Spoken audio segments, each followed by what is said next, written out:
Fit the runner, boy, you nigga, no question. You were running, motherfucker, high stepping. Hey, you never had a big enough weapon. Motherfucker, never learned your lesson.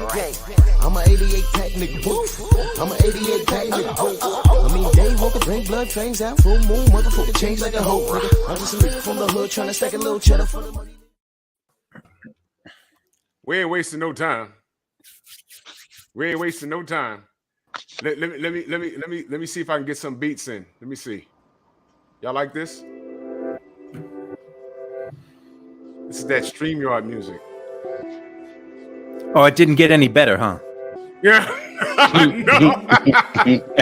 I thought maybe it improved. Oh shit.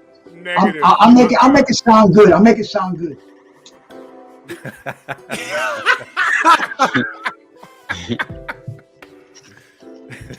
Well, it'll sound good to you after that. Yeah. Anything gonna sound good after that. Medical patient in the state of Rhode Island, man. Getting right for the show. Peace, my brothers. That's right. Salute to everyone. Salute to everyone in the chat. Thomas Moreland, Jose Diaz, Von D Gaming, Yave, Black Alpha, Shogun, Mark Wunderlich in the building, Anwar Willis, Flawless Mentality, hosted by Dr. Mark. Salute. Sheena, salute. King Jr., Johnny Q, Tay-Tay, Kevin Dunbar, Aaron Parker, salute. Johnny Q, Jeffrey, salute. I see y'all. Smash the like button. Kondo, Thrill Hill, Jeff, what up? Albert Doherty, Antonio Hambrick. Smash the like button. We got Freddie Pendleton on the phone. Salute, Freddie. Yeah, I'm on. Yes, sir. Yes, All sir. right. Stormy, What's how you good, feel? Freddie? It's good, fearless. You. Yep. Bruce Goes. What's good, bro? Everything's good, Drew. Everything's good, man. George, what's good? Hey, I'm good. I didn't know we had Freddie on the phone. I remember last time that I was on with you guys and Freddie was on. We have to get that weekly story from Freddie, that series going. Oh, yeah, we got to work with Freddie, man. We got to work with Freddie. George, I want you to plug your channel for me, please. If you go to YouTube, you put my name in. I don't know if I could do it on here. Yeah, you can grab your link and put it in the chat. Somebody put George's link in the chat, please. Yeah, because I can't do it. But my last name is Jakovic, and if you go to YouTube, I'm right there. So excellent. Those 3-minute videos, man. That is on point, man. Thank you, man. That is on point. Bruce Goes, please plug your channel, please, brother. Please, brother. Hey guys, you can find me at Bruce Goes Boxing, Jazz, and More, man. I just started up a little channel because I like to get everybody together. I like to talk boxing. I like to talk jazz, health and nutrition, man. Professional wrestling, and my favorite, man. The fine weed. And if I can get my brothers to join in with me, I had a chat today, man. I couldn't close it down. I was on there for almost 4 hours, bro. It was a good time. I love doing this. My brother George, we're going to do a special to Tyson Douglas next week, man, for the anniversary. And man, boxing is good. When I get confused now, I say to myself, what would Kurt Anderson do? And I've been saying that a lot lately, bro. And the brothers' vibes are with me. He set me in the right direction, man. So much gratitude to everybody out there, and rest in peace, my brother. Word to Kurt. That's the new slogan. Word to Kurt. Word to Kurt. Stormy. Man, it needs no introduction to me, but let everyone know who you are. Oh man, we out here. We're grinding the Stormy V-Man channel. That's where it's at. We got several shows a week. The Tuesday Tussle, the Thursday evening 8 p.m. Central time slot. We got a lot of stuff going on, multiple shows. And then Friday night chop session, Friday p.m., 8 p.m. And then on Saturday nights, we got the post-fight show. Sunday mornings, we got the call-in show, 10:30 a.m. And then I just introduced today a new concept. It's called Noids on Culture, which is going to be a show featuring subs and members only, where we talk about various cultural experiences through film, movies, television shows, things like that.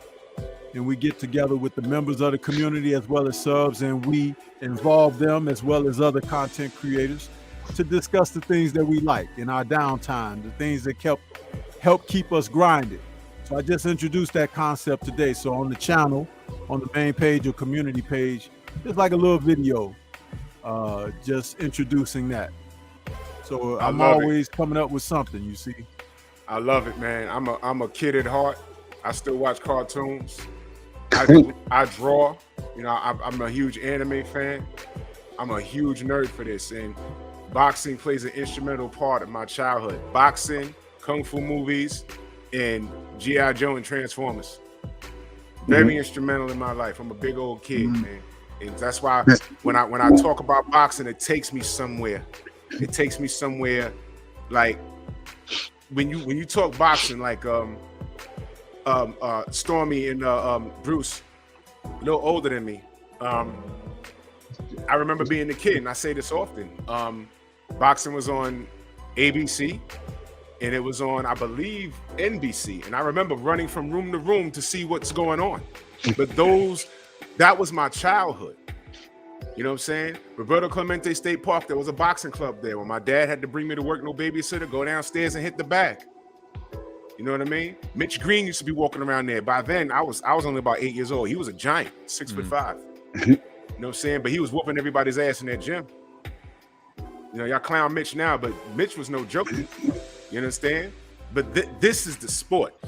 Those are the memories. You know what I'm saying? I didn't start watching boxing with a critical eye until I got about, I'm talking about a critical eye, until I was about 12 or 13 years old, when I can analyze certain things. But before, I was just watching it because it was a part of life for me. I miss those days. And that's why I'm so turned off by the sport today, because it doesn't match. It doesn't match. Different, yeah. It's very, very different. You know what I mean? But it's instrumental, man. It's instrumental in my childhood. That's why I'm so passionate about it. I love the sport, but the sport don't love us. But what else am I gonna do? This is the only, and I respect MMA, but boxing is the first combat sport, the longest combat sport. And we have a lot of great talent today, but unfortunately the business is getting in the way of everything that should be happening. Now, what I want to talk about is before we're supposed to be getting Byron Mitchell calling in, what I want to talk about is Keith Thurman last night. He looked very good. He looked very good. As did Barrios. Barrios looked good. In my opinion, I think 147 is where he should have been the whole goddamn time. Yeah. And I'm not sure if did y'all notice that this kid was just at 126 like 24 months ago?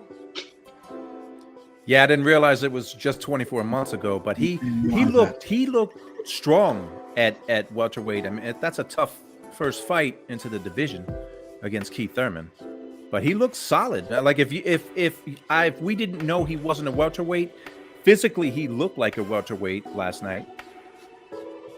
Yeah, he did, and he didn't come in. Y'all remember when Oscar went up and fought Felix Sturm, and he took his robe off, and you saw love handles? Yep. I said, uh-oh, he ain't supposed to be there. He lost that fight too, and he lost that fight. I think Sturm beat him, but they were building up to the Bernard Hopkins fight, and we saw what happened. And that's the part of the business that I can't stand. You remember Bernard in the back like this? Yes. Please win. Yeah, because he wanted he wanted that payday so bad. And you know what? I wanted that for B-Hop because he felt sick. So I said he deserves a payday. I said he's gonna whoop Oscar's ass. But Oscar was nice enough guy to do that, and I think it was off the heels of Felix Sturm. Didn't like it. Sturm really wanted to fight, but my point is, Barrios, he came in. I saw a 6-pack. I said, man, this kid's he's in shape. He didn't fatigue. He ate punches, and Keith is a pretty good puncher. He ate punches. He got hurt like 4 or 5 times in the fight. He didn't go down. He also hurt Keith. You saw, what was that, round 8 or 9 where Keith spit the mouthpiece out? Body shot. A body shot. This guy, they said he did 800 sit-ups. I said, still didn't help. This kid is just naturally weak to the body, man. That's just what it is. So Barrios had some spots in that fight. And I appreciate Barrios. I'm just wondering, I said, damn, about 2 years at 126, was he draining to make that? I don't know. From 126, then fights at 140, and now he's at 147. Is he going to be a gatekeeper? Yet to be seen. I don't know. The top guys right now, I don't think Barrios is beating them. But my question is, based off what we saw last night, is Keith Thurman a major player again in welterweight? I'm going to start with Stormy. Absolutely not. Keith Thurman, man, what you have to say about him, Keith Thurman's ship has sailed. Here's a man who had the opportunity at his fingertips, and he played the game. You know how for those of you who play cards, right? I never played cards, so it's funny that I'm giving this analogy, but you ever play cards and you got a guy with, playing the card game, and he got winning hands all the time, but he don't know how to play it out. And Right, he keep Byron, losing the game. I'm sorry, Stormy. Hold on. I'm going to merge you in, okay? Gotcha.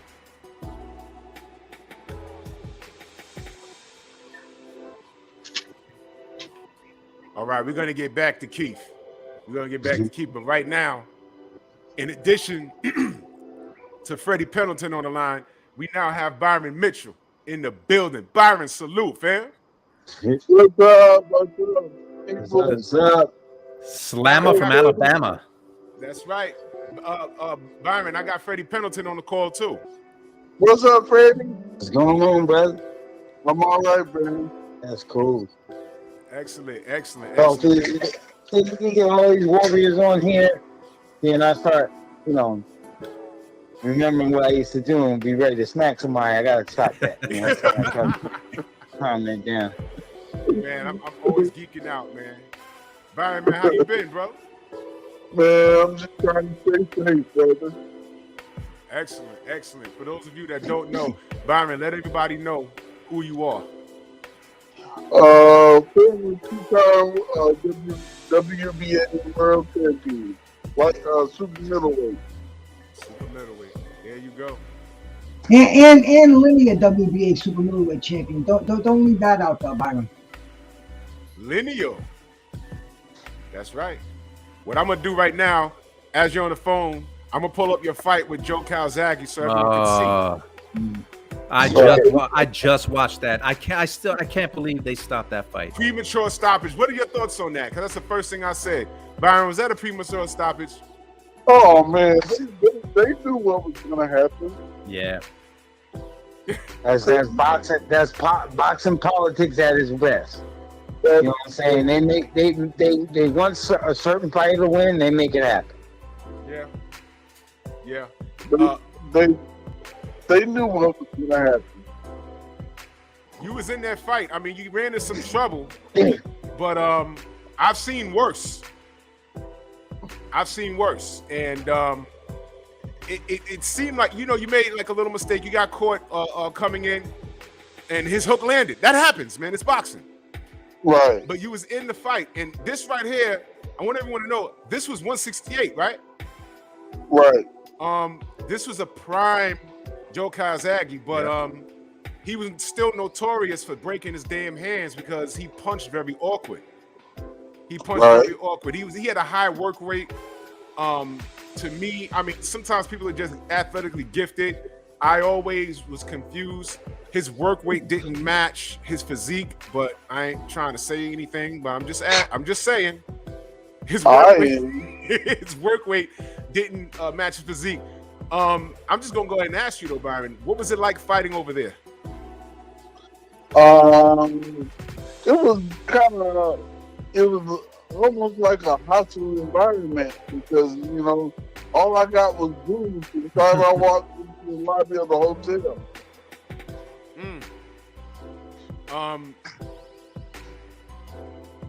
Wow.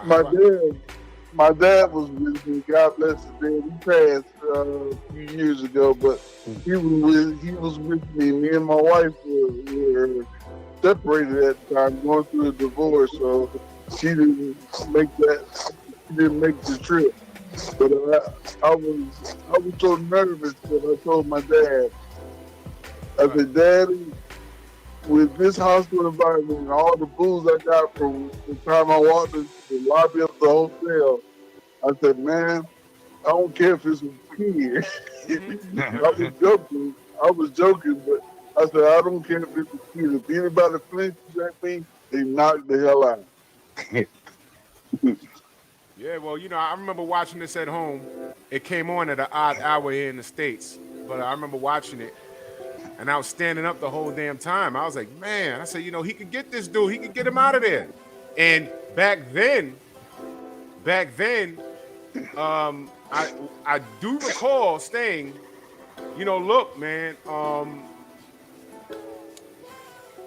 they putting Joe Calzaghe on this pedestal, but he ain't dealing with anybody over here at the time. What year this was? Whatever year it was, I'm looking at this fight. I said, this guy ain't beating no Roy Jones. This guy not beating Bernard Hopkins. He not beating anybody from 168 to 175 because you was giving him all the headache in the world, and I think it was stopped prematurely. George, you got any your Trick notes? Salute, brother. Trick. Look, now Joe Calzaghe. Man? Yeah. What's up, Trick? Calzaghe is a great fighter. There's no doubt Calzaghe is a great fighter, but this was the first time he was ever dropped in a fight. And look, it was back and forth, and yeah, of course it would stop prematurely. I mean, I think Byron, you got pushed. You know, your legs might have been a little weak, but you got pushed into the ropes, and that ref took the opportunity to stop the fight. So it happens in boxing, and Byron, I can't imagine being in your position. You know, that's a world title fight, and it gets stopped like that. And once it's stopped, it's stopped. As much as you protest, like it's over. What you see in a lot of these title fights is they got these referees in there, and they don't really have the experience. You gotta have an experienced referee when you're dealing with title fights and stuff like that, and championship fights, contenders. You gotta have a very experienced referee in that ring with the guys, or something like that is going to happen. And a lot of times they do that on purpose. With a guy that shouldn't have been in that ring, in there with the two fighters, and you end up getting somebody gets, you know, usually the person that they want to win ends up either, you know, he'll get the decision or it'll be an early stoppage, and they get the win that they want. It's you know, a lot of times it's done on purpose. I would say 100% of the time it's done on purpose. He was on foreign soil, and as buzzed as Byron looked, I think a little 30 seconds in that corner to clear the cobwebs, he was been back in that fight, man. Like I said, we've seen worse. We've seen far worse, and you know the refs let them, you know, go ahead. We've seen worse, and that was one of the major reasons why I didn't want Jeff Lacey to go over there. I mean, stylistically, I said, man, first of all, stylistically, I said, Joe gonna whoop his ass. But why can't he just whip his ass over here? Why he gotta go over there? Yeah. I did say that. You know, I was like, I don't like that. That's a stylistic matchup nightmare. And we saw why. So there was no funny stuff because he stopped him. But he could have came in, and you see, Joe would have did better coming here and doing it because everyone would have been like, well, who's this guy? You know, right. He could have been over here earlier. He could have been fought the Roy Jones and the B-Hops over there. He could have been fought all of these guys, but, you know, he hung out. And he got out the game undefeated. But I still had a lot of questions, man. Yeah. I still had questions. Remember, an old, quote unquote, over the hill Roy Jones Jr. dropped his ass. And Bernard did too. Bernard did too. And it made you wonder. It made you wonder if these guys were about 3-4 years earlier, they got a hold of Joe, they probably would have stopped him. It's crazy. Hey, Drew, this is my thought. I don't know how Bernard put somebody. Like he was nothing special. I felt like he was nothing special. I felt that Steve Collins was a better fighter. Steve Collins was better.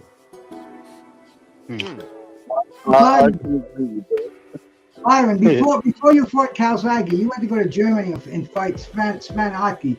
Was there any similarities there? Because you deserved a rematch in that fight, but yet they gave you Calzaghe. So what was up there, bro? I wanted to be next with Ike, but that was leaving on the table.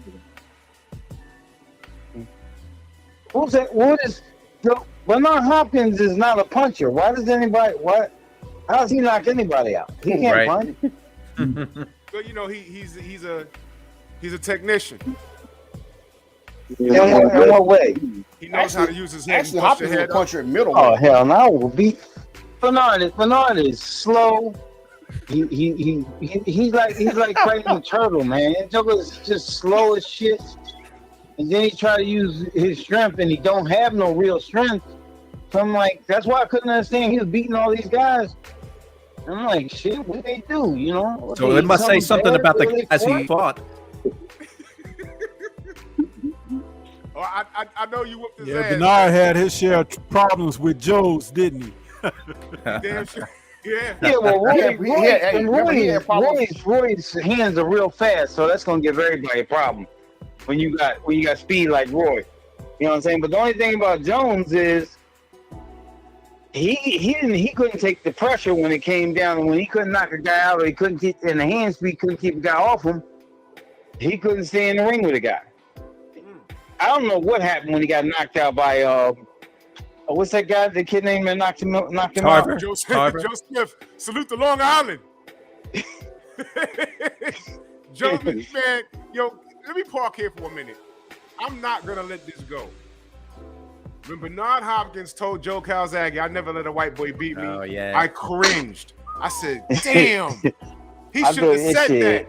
He should never have said that because I didn't see him winning that fight." I said, he's just going to outwork B-Hop, and he did that. Although he got dropped in the first round, he did that.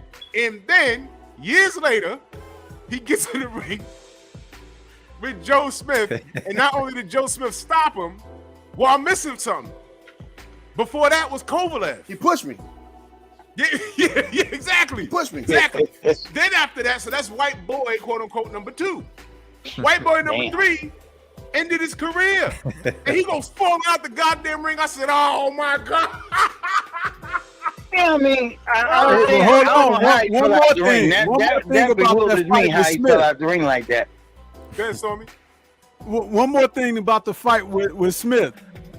What was best, one of the best memes I've ever seen was Bernard Hopkins after he got up when he got knocked out the ring and he was looking up at the ring and somebody wrote on the meme, it says, when you watching your own career from the ringside.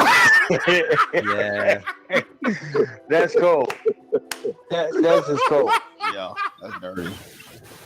I remember that. Oh man, it was bad. And you know what? This is no shade to B-Hop's career. He accomplished so much, and his story overall in boxing is the American dream, and I get it.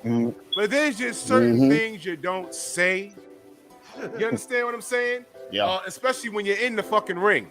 Hopkins was good at getting under people's skin. Like he played those psychological games, like with Trinidad taking the Puerto Rican flag and throwing it down. And Trinidad was so mad, and it played right into Hopkins' hands. So I guess the only reason why that worked was because Trinidad was the kid. Trinidad was young, and it worked on him because he didn't understand that ain't none of that stuff going in the ring with you. You know what I'm saying? So you could throw something down, you can curse me out, you can talk crap to me, and when you get in the ring, I'm gonna make you eat every punch that I put out, that I throw at you. Hopkins had all those Puerto Ricans in New York chasing after him. You just gotta forget about the crap and just do your work. He did. And salute to you, Ronald Haskins. And you're right. Yeah. You're right. If B-Hop was younger, none of this shit would have flown. But the fact that he did that and it happened the way it did, I gotta laugh. That was crazy. B-Hop is he's a nice guy, right? You know, but you know, in boxing, you can't be, you know, like me and him went at it a few times. You know, we had bad arguments, stuff like that. But that's just that's part of boxing. Trick, what you saying? Go ahead. Yeah, you remember when Bernard Hopkins took what's the guy name? Pascal, he took his belt from him. Yeah. Y'all remember that? He just took his belt and wouldn't give it back to him. He played mind games with him. Yeah. Mind games. And that John he took his Pascal belt, wouldn't give it fight, back to him. Like he takes something from a kid, he wouldn't give it back to him. He wouldn't give it back to him. And that Pascal fight, that was one of the best performances that I've seen B-Hop in. When he fought John Pascal, that was impressive. He came out to Frank Sinatra. Second fight, different than the second fight.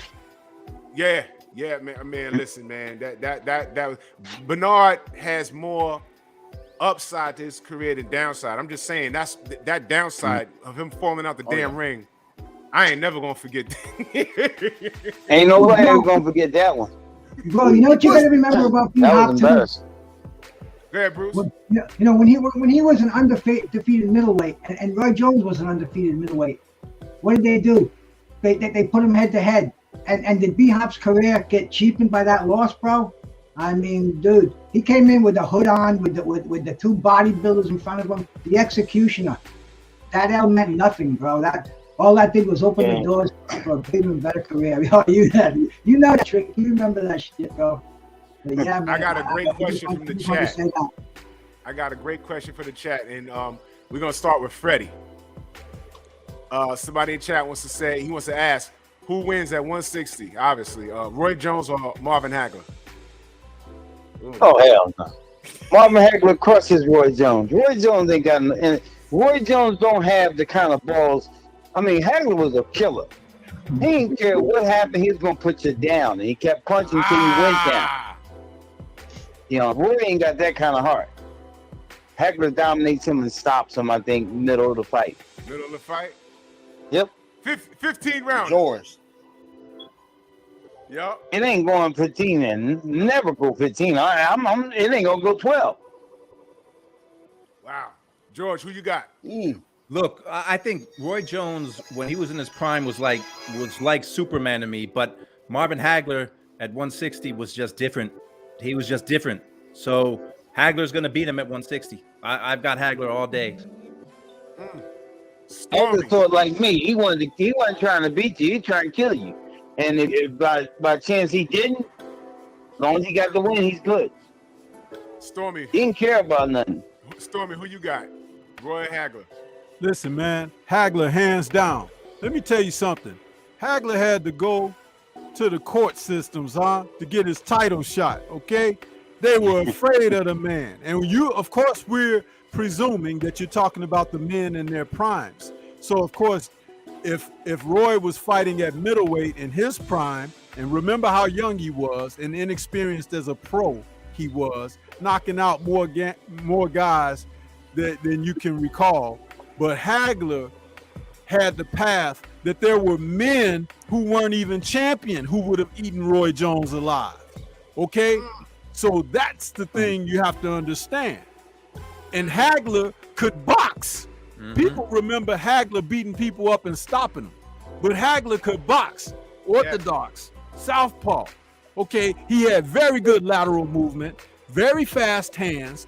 He seemingly threw endless combinations. Go back and watch his fights. When Hagler started pumping those fists, it was almost like 6, 7, 8 punch combinations. He was beating people up. And there were men, like I said, I can't stress it enough. During that era and time, they would have had Roy for lunch and dinner. Not just him. At 160, hell yeah. Trick, what you got on that? Woo, man, I love me some Roy Jones. I love me some Hagler. Oh, man. Woo. Man, I agree with Stormy. He's a little inexperienced at because I think like Roy's best win, other when he fought Bernard Hopkins, was like Jorge Vaca. And I think Vaca had moved up, and I think he fought Mark Breland or something like that, Jorge Vaca. So, man, Hagler's is definitely a stronger puncher. I think I'm gonna go with Hagler by decision. They fight. By decision. I think Roy gonna have his moments because of the speed, but Roy couldn't go to 12 with Hagler. Roy couldn't go for 12 or 15 with Hagler. What you got on that, Bruce? Hey man, you know, I was lucky in my lifetime. I saw Marvin Hagler spar down in Provincetown, Mass. I saw him fight 3 times. I sat behind him during a fight. He's a madman. I mean, I was the same age as Marvin Hagler, bro. I grew up with him. You know, Roy Jones, for a while there, he was the best I ever saw on TV. It looked like a reincarnation of Sugar Ray Robinson. But seeing Hagler, bro, I mean, watching what he did to guys like Buster Drayton and James Hard Rock Green and sparring. And bro, it was war. And you see that avatar I got there, bro? That's Marvin Hagler running dunes in the snow in Provincetown, Mass, bro. Who runs in the fucking snow and blizzard conditions and combat boots 6 days a week? And it's war down there, bro. It was war. So man, you know, Marvin Hagler, a different breed. Roy was an unbelievable boxer. Great Hall of Fame all the way. But Marvin Hagler, man, he's Mount Rushmore. Marvin Hagler's a saint, you know, and I would say Marvin Hagler would beat up Roy Jones, especially if it was scheduled for over 12 rounds when Hagler really shined, man. You know, when that conditioning, riding that bicycle to work, running those dunes, working 8 hours a day, making $50 in your pro debut, all that shit would come to the top. Marvin Hagler by a late round knockout. You know how much heart Hagler had? Hagler didn't care what was in front of him. He was going to destroy it. Roy don't have the mentality to stay in there for 12 rounds, 15 rounds with a guy like Hagler. Roy, once you start beating up on Roy, he start folding. He ain't got the mentality to be able to stay in there with a fighter that's a dominant top fighter. Roy ain't gonna stay in there with him. Especially if he turns into a tough battle, Roy gonna go early. Salute to Playboy Plays in that super chat. He says salute to the panel, man. Salute to you, fam. Much love and appreciation. Byron. Yes. Who do you got? Roy versus Marvelous Marvin Hagler at 160. Who you got? I've always been compared to Hagler in my younger days. I agree with Freddie, and I agree with the panel as far as we've never really seen Roy in trouble, you know, where he hadn't been knocked out. So I Hagler, he wasn't a one punch guy. Hagler will beat your butt though. Yeah, he will put it on you, you know, enough to if you know you were in a fight.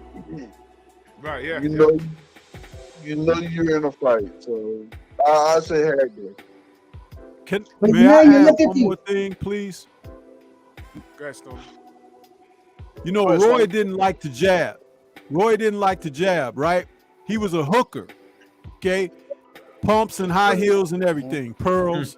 Yeah. Hey, wait, that's Oscar. That's Oscar. That's Oscar. No, check it out. I'm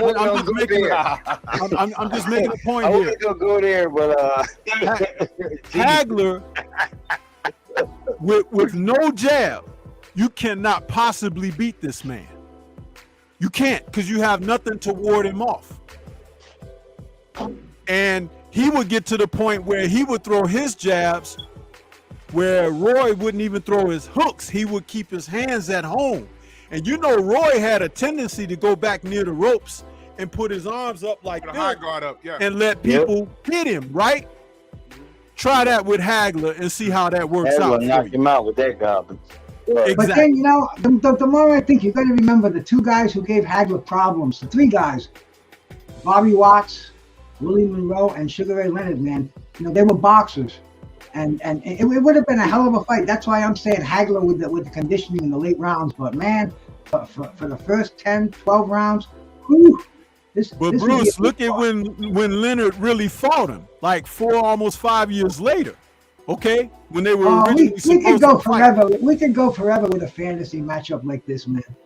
Yeah, absolutely. But for every point you bring, I'll definitely bring you 2 or 3, maybe 4 more counterpoints. See, the brother Roger says he says, I just think Roy is athletic enough to escape with a win in a split decision.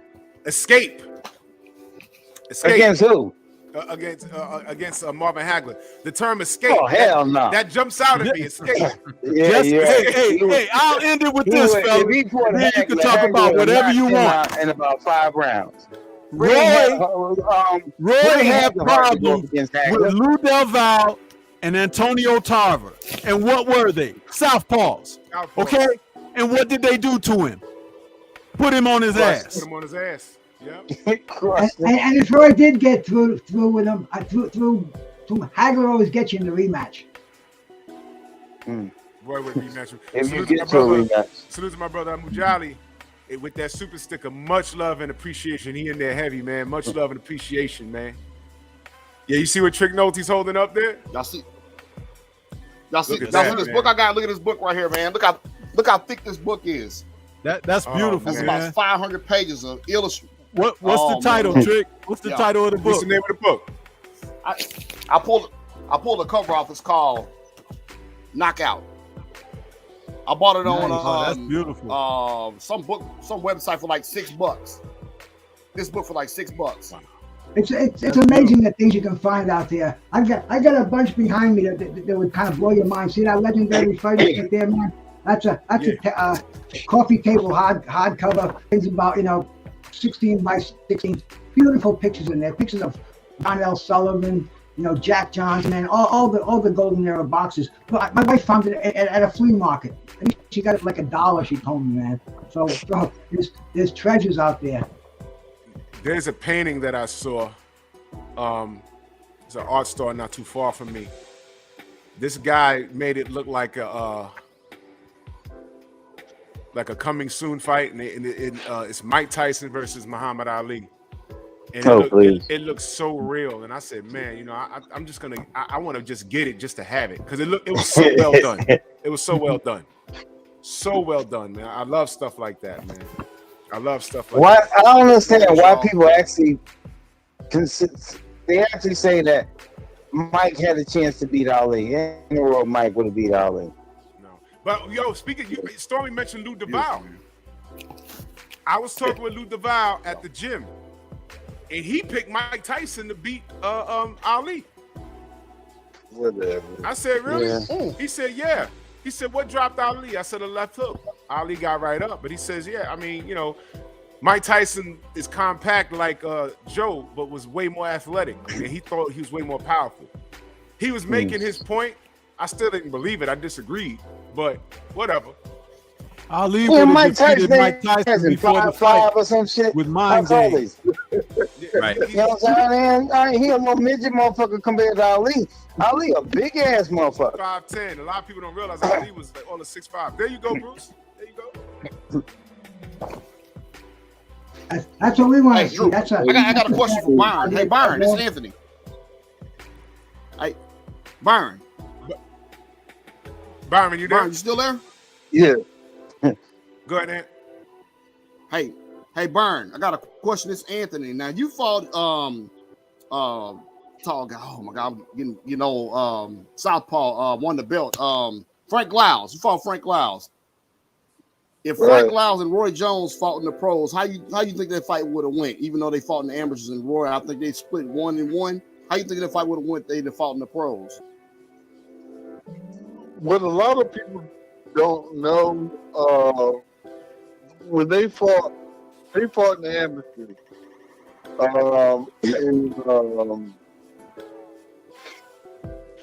Lyles hurt Roy bad. Had him wobbling all over the ring. So if that fight had taken place in the pro ranks,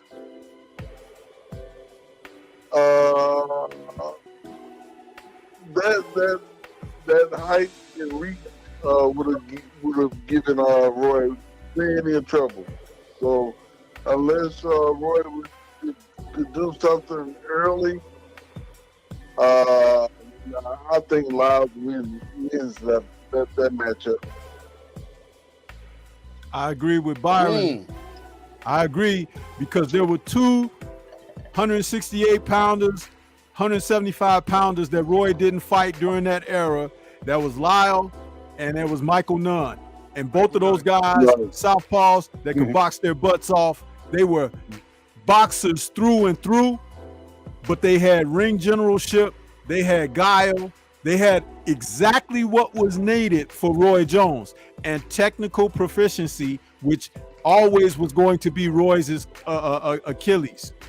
Technical proficiency against a guy who's unorthodox. You always have to remain extremely orthodox for the unorthodox just to be able to expose their mistakes, because they're always going to make them. You just have to be ready for when your time comes. Good assessment, man. I want to ask y'all, what do y'all think I about remember me going up against Mildred Taylor? Who would win that fight? You versus Mildred Taylor? Yeah. 140? Prime Mildred? Yeah. Ooh, that'd have been tough. Man, that's a good fight. No, it wouldn't. What's the fight again? Freddie against Meldrick, you saying? Against Meldrick. Yeah. Oh man, Freddie would beat Meldrick up. You know why? Because Meldrick was too stupid to get out of the way of shots Look at that are coming back. Yep. Look at how Calzaghe went down. I'm sorry, I got caught up We watching tried this. to make that match. We never could make it. Oh, Lou Really? Dugan and them, they Nothing to do weren't with gonna that. make that fight. Come on, Freddie. You know they weren't gonna do that. And you know when he before he fought Chavez, twice we tried to get that match done. He said they turned it down. What year was that, Freddie? Shit, I don't even remember. It's probably 90, 95, something like that. 96. Yeah, Meldrick was standing there like he had his hand out waiting for change or something. He's like, "What are you doing? Yeah, Waiting on a receipt? I Get out of there!" I couldn't understand how Chavez beat him. He didn't get out of the way. He stood there and wait for everything Chavez would throw back at him. Richard Steele might have had a little bit to do with that too, bro. I mean, you know. Oh yeah. I mean, as good as Meldrick was. Real suspect. Everybody Listen, man, the beating that he took came way before Richard Steele got involved. Yeah, you that see man his took a face? beating in that fight. As Oh, good yes, as Taylor yes. was, Yes, he but just had no he beat defense. Chavez I thought he beat Chavez on points. I thought he was ahead, without a doubt. Oh, that's I bullshit. think that fight after the Chavez fight, he wasn't even the same fighter no more. Oh no. That took a lot out of him. When they threw him in with Terry Norris, well, that was sad. I just played the stoppage, Byron. You and Joe Calzaghe. That last exchange, it wasn't even a punch. He was just off balance and fell into the damn ropes, and they waved it off. Right. And there was still, let me see, how much time was left? There was like 24 seconds left in the damn round, man. Right. God damn. And one more thing, and Drew, one more thing too, everybody. I don't know if y'all can remember this, but I remember Joe was waving the referee to come stop the fight. Like I think Joe wanted to get out of the fight because he was in a fight. He kept waving the referee. Come on, man, stop! And he wasn't even really landing no punches. Joe, he was. You know? So Joe, in that fight, I think Joe was finna run out of gas, man. If he went up to the fifth, I think Joe was finna run out of gas. Salute to Felix Nunez in that super chat. He said, "Was Prime Roy Jones greatest athlete boxer ever?" A Prime Roy? Nah. No. As far as greatest athlete boxer. I don't even know what that means. Could he play basketball too? Maybe he means the greatest athletic boxer. He was athletically gifted, and he got away with shit that you can't train a fighter to do. He did shit wrong, but he got away with it because he was athletically gifted. But I mean, what, could he run a little faster than everybody? Probably. I mean, he could dunk a basketball, probably. You know, I know he played ball a lot.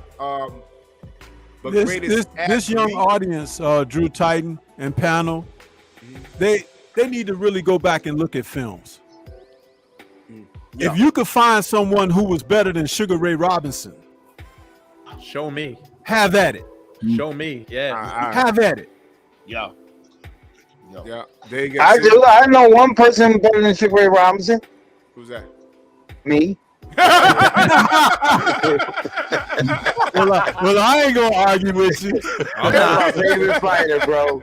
I learned a lot of the stuff that I learned come from Sugar Ray Robinson. That was one of my favorite fighters of all time. I don't see nobody in boxing that I consider a better fighter than him. I still think pound for pound, he's number one. And we don't even have film on him when he was a welterweight. I'll tell you, the anniversary of that is not long. The St. Valentine's Day Massacre in February is so rich. So many fights happen in February. It's almost like every day you look on the calendar, you see Ali, it's Leon Spinks, you see Ali and Sonny Liston, you see Mike Tyson and Buster Douglas. I mean, just an unbelievable month for boxing history. So if anybody, especially with Black History Month here, bro, check out some of the great fights of the past, man. Historically, bro, you're not going to go wrong. You're going to get your boxing IQ is going to go up a couple of points looking at these fights. We're going to do a whole review on the Black Murderers Row. And a lot of people don't even know what that is. But there's one from back then. And we're living in the now. I mean, I was just reading something that they're doing with Devin Haney and George Kambosos. Blows my mind, man. But it's typical. It's typical. They're gonna do it, y'all. They're gonna throw Devin Haney under the bus. It's gonna happen. Sorry. What you got there, Trick? What you got there? Top 50 fighters. Where'd you get that, Trick? This I ain't gonna tell you, man. Hey, this is a collector's item. Let me show y'all this right. Top 50 greatest fighters. Where'd you get that of all time. magazine? I used to have one in my collection like that. Who we gonna have left if we throw Devin Haney under the bus? Because Giovanni, I heard Giovanni's leaving. You know what, Freddie? It don't matter if it makes dollars. It makes sense. They're trying to force Lomachenko in the limelight with Kambosos, and I'm upset with Kambosos because he assured us that he was going to do the right thing. The same thing Teofimo did. And all I'm saying is nobody's keeping their word anymore. And who's suffering? But money. Us. It is money is the one that's going to change everybody. Everybody going to do what they're going to do to make that money. You know what I'm saying? It's like, see, the only one that can really change the sport is the fighters and the fans. Yeah. The fans say they tired of that BS and stop paying to see the BS. They'll get it together. You know what I'm saying? The fighters start playing ball with these promoters and rolling with their little bullshit games they got going. Things have changed. Well, I'm dying to see the buy rate. I'm dying to see the buy rate from this weekend. How many fights were sold? I mean, maybe that'll stop the BS. Because I don't think the fans are going to change it. We've been begging for changes for years. They don't care about us. They don't care about money. We're in an era where it's more lucrative to them to appeal to the casuals. But here's the backwards part of it. Casuals, they don't support like you think they are. Because right now, who's looking forward to Dillian White versus Tyson Fury? I'm not. I know, right? And I'm saying that with bias. Y'all know I don't like that guy, Tyson Fury. Y'all know I don't like Dillian White. I don't like either of them. They said, Drew, who you hope wins that fight? I hope the fucking building collapse. I don't care. I do not care who wins that fight. I don't care. Are they going to sell any seats in America? All the Fury fans that are running around in America, are they looking forward to his next fight? Because I don't hear them talking. But he says, if he says, you know what? The Jiu-Jitsu King, our fourth fight with Wilder. Then everybody's going to want to talk. Everybody's going to want to talk. Ain't no one checking for Fury here. It's fake. It's fake. So I understand these guys trying to get the biggest bang for their buck, but it's not real. And they're appealing to these fans. These fans don't, it's the same shit with Bud. We know how great Bud is in the ring. But the fan base don't match his sales, and that's just all it is. It's fake. It's all bullshit. It's bullshit, man. And it enrages me. This is why we don't get what we want. Actually, we don't get what's right. Let's say that. We don't get what's right. What's supposed to happen is undisputed. George Kambosos, y'all remember me saying, Kambosos beating Teofimo is for the greater good of boxing if Kambosos keeps his word. Because if he's not keeping his word, Teofimo could have kept all the goddamn belts, so we could have been here where we at right now. We're not getting anywhere. Are we getting what we want? Are we getting what's right? Fuck what we want. Are we getting what's right? The answer is no. If Kambosos entertains Lomachenko, I've seen a lot of sites and I've read the comments. They're really trying to push Lomachenko in the front of the line. And although he came back after the Teofimo loss and he had 2 really good wins, Nakatani was dangerous. Kobe, I give him full credit for that. But still, we're in this crap because of you and Tio with this franchise status stuff. That's y'all fault.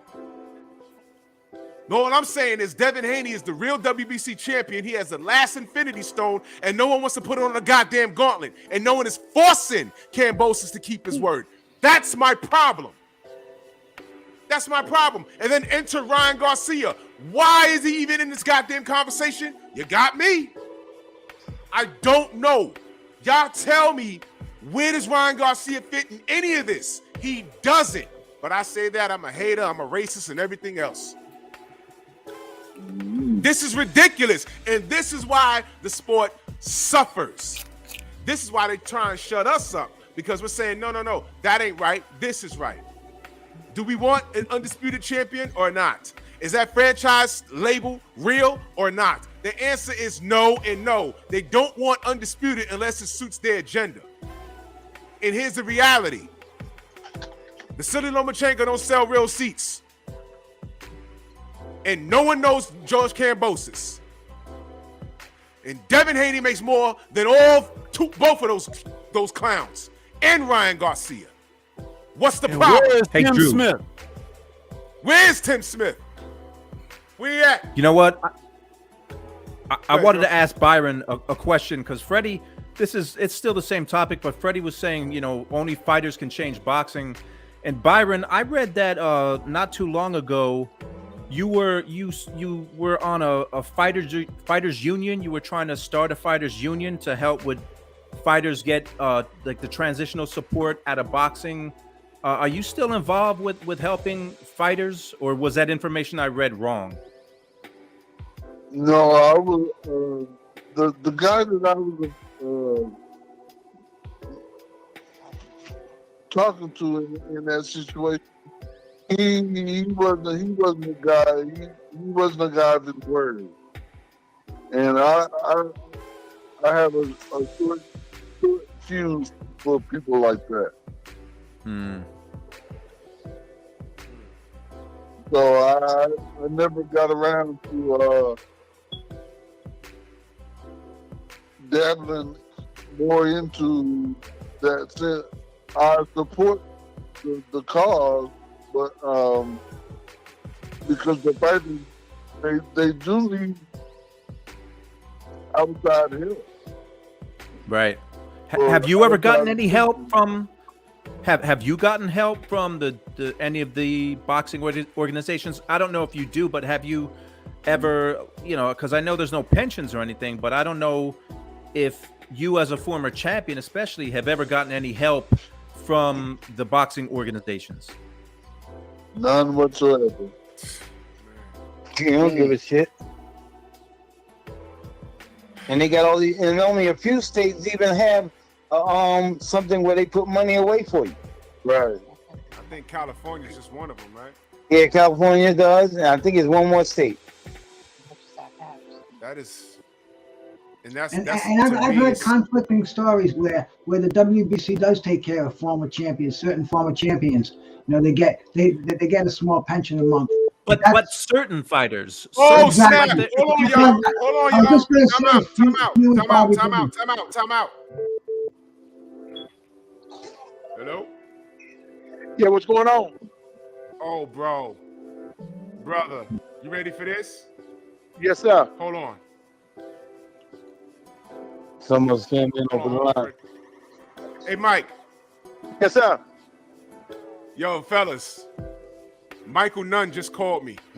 Oh, damn. Whoa. Mike, what's going on, brother? Man, I ain't doing nothing but sitting back watching the champ. game, man. Man. Mike, I'm on the line with Byron Mitchell and Freddie Pendleton. I'm on my live stream right now, man. That's crazy how you just called, brother. How you feel? Hey, man, I can't complain, man. You know, God is good, man. You know what I'm saying? Keep my head up, moving forward, 10 toes down, and, you know, doing me. No doubt, brother. Beverly sent me those pictures of you and Sugar Ray, man. Oh, yeah. When I was with Sugar and then me and Floyd was together probably about a month ago when Tank Davis fought the kid, what was his name? The Bull, the little dude from Mexico. Yeah, the pimp. Isaac Cruz. Isaac Cruz. Yeah, he's out. Yeah, he's a real good fight. Tank had hurt his hand, but I mean, Tank done enough to win the fight with one hand. But you know, like I said, the kid was a tough kid. He came over from Mexico, and you know, he didn't lay down. And then they fought, you know, at the Staples Center from a big crowd. So it was real nice, good fight.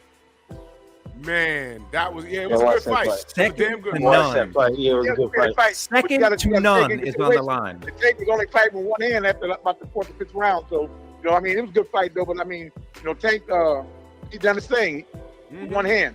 That was big. Hey, Mike, that's crazy. Have those pictures, right? Who? Me and Sugar Ray now? Me and Sugar, yo, bro. You didn't see the one with me and Floyd Mayweather? I did, man. Let me tell you something. Thing at a time. Matter of fact, Floyd, what happened? I talked to Floyd today. He was at the game in Vegas. The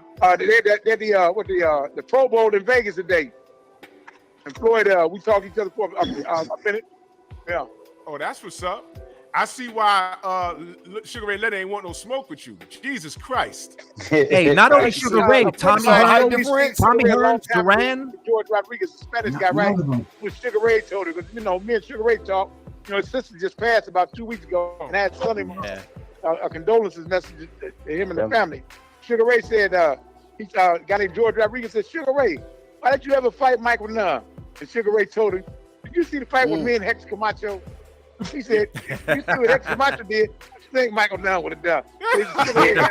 Great, my man. Wow. He had a great time, and I was at Sugar Ray's house, man. And his house was my house, man. And I told Sugar Ray, I said, look, man, the house is so damn big. I said, look, man, let's go sit down and have something to drink and something you can just talk, Sugar Ray. I said, we traded for a fight. You know, like I say, Francis Ford Coppola lives on one side, then Sylvester Stallone, Steven Spielberg, and they all in the same neighborhood. Yeah. Wow. They live probably in the most exclusive area in Los Angeles, a place called Pacific Palisades. Beautiful neighborhood. And they got their own security, own police and everything. You know, go up there, mess around. Like I say, there's no addresses up there. You go up there, you better know where you're going. If you run around up there, you're going to jail, brother. Hey, look here. Now, niggas, hey, be smoking weed or drinking and turn up one of them side streets, and they got the security out there. Hey, man, what you doing up here? They got Rolls Royces, Jags, and Bentleys and all that out there. Yo, raggedy Chevy, man, with a muffler hanging off and the car running loud. Man, they got the governor and shit living up there, Arnold Schwarzenegger and all the people, and you up there on that side street, man, you better get the hell out here to put you in that water. Hey, George, you got a question for second to none? Yeah, well, first of all, it hurt me when you lost to James Toney, but before that, no, I don't feel bad. I love James Toney. I just talked to James today. Mr. Arthur, the guy that worked with James Toney, he had died, and so you know, I'd seen his funeral yesterday. His wife had sent me the link to watch his funeral down in Georgia. I talked to James. I talked to James today. James doing well, but it's okay. So Michael, it's like this here. James, you know, ain't nobody never whooped him like I whooped him. You know what I'm saying? I gave him early. Right. You know what I'm saying? So Michael, how frustrating was it for you? Because back then you were one of the top fighters in the sport, but Tommy Hearns, it was very frustrating. Sugar Ray Leonard, and Roberto Duran. You know, Sugar Ray is my dear friend. Matter of fact, I just spoke to Thomas Hearns early today, and they told me, but Michael, like, they didn't want to fight you. You had too much energy, and you wasn't scared of us, you know what I'm saying? And they just felt like we'll fight each other and we'll split $1 million. It's like, we gonna let this young nigga whoop us. But I understand it, you know. So like I say, I love them like big brothers, because Ray's my big brother and Thomas Hearns is my big brother. And I love both of them guys, you know what I'm saying? So, you know, I wish I could have fought him. And I just said, hey, man, I wanted to always just beat y'all's ass. I accomplished everything in boxing. Yeah, you sound like me. I thank God for blessing me to become a world champion multiple times. But that's my only regret in boxing. I never fought them guys because I was pound for pound in the world at the time. And That's all I ever wanted to do is just test my skills with him. Not to say I was going to beat him or lose to him. Only thing I want to do is fight him. And then, inside the ring, we're going to find out who's going to win because fights are won inside the ring. And not one at the press conference, and not one on the microphone. And I just want to test my skills against Thomas Hearn, Sugar Ray, and Roberto Duran. Never wanted to fight Marvin Hagler because when I was a young dude coming up, I used to run with Marvin Hagler at the Sands Hotel. It ain't the Sands anymore. It's a new hotel now. Man. They done built a new spot, but back in the 80s, I used to get up at 5 o'clock in the morning and go run with Marvin Hagler. And he used to always tell us, he said, Nunn, you're going to be a champion one day because I would always be there on time. And Marvin was the type of dude, he wouldn't wait on me. And, he just had that mentality of a warrior. And, he worked so hard to get everything he got. And he was just a serious dude. And I ain't met nobody in boxing no more serious than Marvin Hagler. He was like a Sicilian mob boss. He just, what he said he meant. And he didn't have a lot of conversation, you know what I'm saying? He was just a get it done type of thing, right? If you're going to be there at 5:45, be there at 5:45. 5:45 is not 6 o'clock, not 6:30. Then he would see them guys later on at the gym. Hey, Marvin, what's happening? He wouldn't even talk to him, man. I mean, he's just that serious. And I love you. And let the brother rest in heaven, man. Because, he showed me a lot, told me a lot, and told me, hey, always bring your judges with you, man. You can't trust them judges, you know that. And then boxing is so corrupt and so bad that, I had opportunities to witness it myself. And if you want to see something funny, go back and watch the Michael Nunn Frank Tate fight. From round 1 to round 9 until I knocked him out, he never won a round. This is the Olympic champion, the middleweight champion of the world. I knocked him out in the 8th round. They should have stopped the fight. No, Mills Lane didn't stop the fight. Down on the floor for anywhere from 15 to 16 seconds. Watch it for yourself. And I ain't never seen a white man go post in a corner. My trainer. Let him know, hey, man, the fight should be over with. The man was down. And, Frank Tate, there's no way in the world he should have came out for the 9th round. But, he got back to the corner, Jesse Reed and them. He'd already got all the money put on him, so he couldn't just go out like they went out. So he had to go out on his shield. But I'm glad I didn't hurt Frank because, Frank's my friend. And plus, we split twice in amateurs. But what a lot of people don't know is when I was an amateur, I should have been boxing at 156, but the Olympic Committee asked me to go up to 165. I didn't care because I was a dude from the street and I was just boxing. After the Olympics, I was going to be done boxing. And so Emmanuel Stewart and them went to the committee and told them, hey, get Nunn to go up to 165. We need a stronger contingency at 165. And me, I was just a young dude full of vinegar and didn't care and just wanted to fight. I didn't care what place I fought. But Emmanuel Stewart and them, they'd already had things orchestrated. Frank Tate returned pro, Mark Breland with Shelly Pink on Lou Duva, that Pernell Whitaker rest in peace, as well as my man Melody Taylor and his name Evander Holyfield and Tyrell Biggs and all them guys. See, they had them guys locked in. You know what I'm saying? They're going to turn them guys pro. See, they didn't want me to interrupt them, so they was like, man, have none go up to 165. And I ended up, I was often, Virgil Hill beat me to go to the Olympics, but I should have never been boxing at 165. I only weighed like 158 pounds. And they told me, hey, man, when the trial started, I said, no, I'm going to fight 165. You can only lose 2 pounds. I said, no, they want me to go up. And, I'm going to go up because I told them I would go up. The Olympic Committee asked me to go up. So I said, shit, I'm boxing anyway. I'm wrecking, man. I'm just having fun. What the hell? Like I said, but Frank Tate was happy. But I told him, I said, hey, Frank, you took my Olympic gold medal home. I got to go home with that IBF World Middleweight Championship tonight, baby. Hey, Mike, you know what? You know, I got Roy's number. And I'm going to get you and him on the line, before the year's out. You ever see the thing about it? They get ready to do this thing with this NLT boxing or whatever.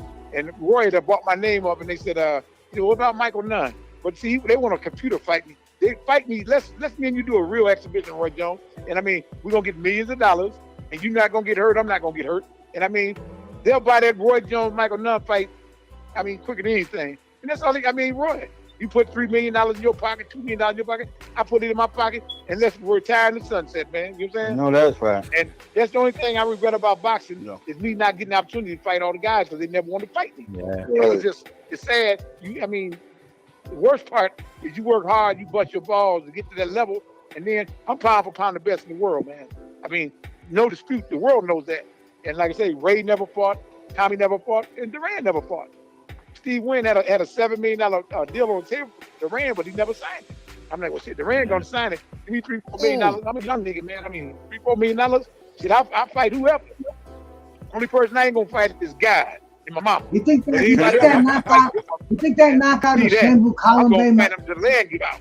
But you think and I have no regrets because, like I say, when I was Ray's house, man, Ray loved me like a brother, man. And he had just lost his sister a couple weeks ago, and we had sent him some pictures because me and Ruben Oliveras and Danny Lil Red Lopez was together. He wanted the picture of all three legends, so that was nice. You know what I'm saying? So I mean, I love Ray, love Tommy. I just talked to Tommy this day. I call Tommy all the time and threaten him. You know what I'm saying? Said I come to Detroit, I got to beat your ass. Then I got to whoop Milt McCrory. I got to whoop Jerry Reese and Daryl Chambers. He home off his life sentence in prison. I don't talk to him a few times. As I come to Detroit, man, I got to fight 3 or 4 dudes, man. Then I got to work my way up to the East Coast and come on back around to the West Coast, man. Then I got to go down south. So, you know. Bruce Goes, what did you say? What did you say, Bruce? Michael, this is Bruce Goes. I was on a panel with you a few months ago. You invited me to come down for dinner, bro. My head was swollen up like a beach ball. If I ever get out your way, you know I'm going to take that up. But I want to ask you, you think that punch, that knockout of Sambu Kalambe might have changed a lot of fighters' opinions about stepping in the ring with you, bro? What'd he say? That the knockout punch of Sambu Kalambe. Oh, one of the greatest punches I ever landed. I thank God for giving me the elaborate on that, bro. When I landed it. And you know, I had a lot of great fights in my championship fights, but that's probably like one of my greatest performances. Oh, because what happened, you know, we trained for the Kalambe fight. We was always in great shape, but it's just like we just had to take it to another level because Kalambe had never lost to American middleweight. I'm the first American middleweight to whoop him. So he figured, well, this guy here from California, you know, he just beef surf or whatever. I'm gonna beat him, and I'm gonna be the best ever, right? And for us to go out there and knock him out in 88 seconds of the first round was like historic. So that's like one of my greatest knockouts, one of my crowning achievements. But you know, knocking him out, we never anticipated knocking him out that early. It's just that we landed the punch at the right time, and I'm glad his chin was in the way. I want to put together. Let me say something. Let me say something. And back your Bruce Goes, of course, because Sugar Ray Leonard was commentating that fight, and when he saw that punch, he didn't want none of that. Matter of fact, Sugar Ray was there that night, and Sugar Ray seen what I done to Kalambe, and they the same size. So Ray like, man, I ain't fight this monster. You know, man, I love Sugar Ray, man. Sugar Ray is my brother. Hey, this is my brother from another mother, man. I mean, love him. You know what I'm saying? M. Ali and the legendary Carlos Mondon and Marvin Hagler, Larry Holmes, and all them guys, and Ali, they inspired me to want to be a champion. So I mean, I got nothing but, you know, kudos for the brother, man. But like I said, I wish I could have just fought him just to really know, so the world could know. You know what I'm saying? Because in our mind, you know, any fighter's gonna think he whooped any fighter. That's our, you know, that's what we're supposed to think. Because if you don't think it, who else gonna think it? But you know, I just want to check my skills with Tommy, Duran, and Ray Leonard, and I never got the opportunity to do that. That's my only regret in boxing. But I mean, they blessed me to be a legend. They blessed me to be a 3-time champion and do the things I've done, and I'm thankful for that because it didn't have to be that way. So I'm blessed. If we can get Michael Nunn versus Roy Jones Jr. on the co-main event, I want to get B-Hop versus Freddie Pendleton. Yeah, ain't gonna step the ring, man. I will beat that ass over there, man, please. Yeah, but see, the thing about it, you guys got to understand, it's not actually no fight. It's an exhibition. What it is basically a paid sparring session. You know what I'm saying? And you know, Roy tells me when I spoke to Roy 6 months ago, Roy told me, well, if the people come up with money, he'll do it. But you know, Roy evades. I had Roy's number on 2 or 3 occasions. Roy never answered the phone when I called. You know what I'm saying? And you know, I'm not the guy that, hey, if you want to fight, man, I mean, I'm easy to find. You know what I'm saying? But I just never, you know, I mean, if Roy want to do it, I'm all for it because they'll put the money up to do it. I mean, it's no thing. He just got to agree upon it. Yeah, that'd be a nice fight. I'd like to see that. Yeah, I mean, it's nothing but an exhibition. You know, we 50-some years old and go out there, the people pay to see it. It's nothing but a paid sparring session. And yeah, but you know what happens in sparring sessions, right? It's a great show. But what happens in sparring sessions? Top fight sparring session. You remember Apollo Creed? It's only an exhibition. Too much, and then you want to get back. Next thing you know, you rumble. They can get heated as well. You know what I'm saying? I mean, you hit a guy with the wrong punch, or you turn over a little too hard, or whatever. So that changed the whole, you know, landscape of the thing. So I mean, you know, you fast. You really fast. You're a really fast fighter. Exciting boxing. Yeah, I got a question for Michael. I got a question for Michael. Go ahead, Stormy. I mean, hey, man, well, if I do, man, I got to defend myself as well as they got to defend themselves. So, I mean, I can handle it. I'm going to be ready. I mean, if the opportunity presents itself, I mean, I'll be, you know, prepared to do whatever I got to do, whether it's 8 rounds, 3 rounds, whatever it is, you know what I'm saying? Go ahead, Stormy. I'm going to have free condition. Get in. Yeah, I got a question for Michael. This is Stormy B, man. Michael, how you doing, brother?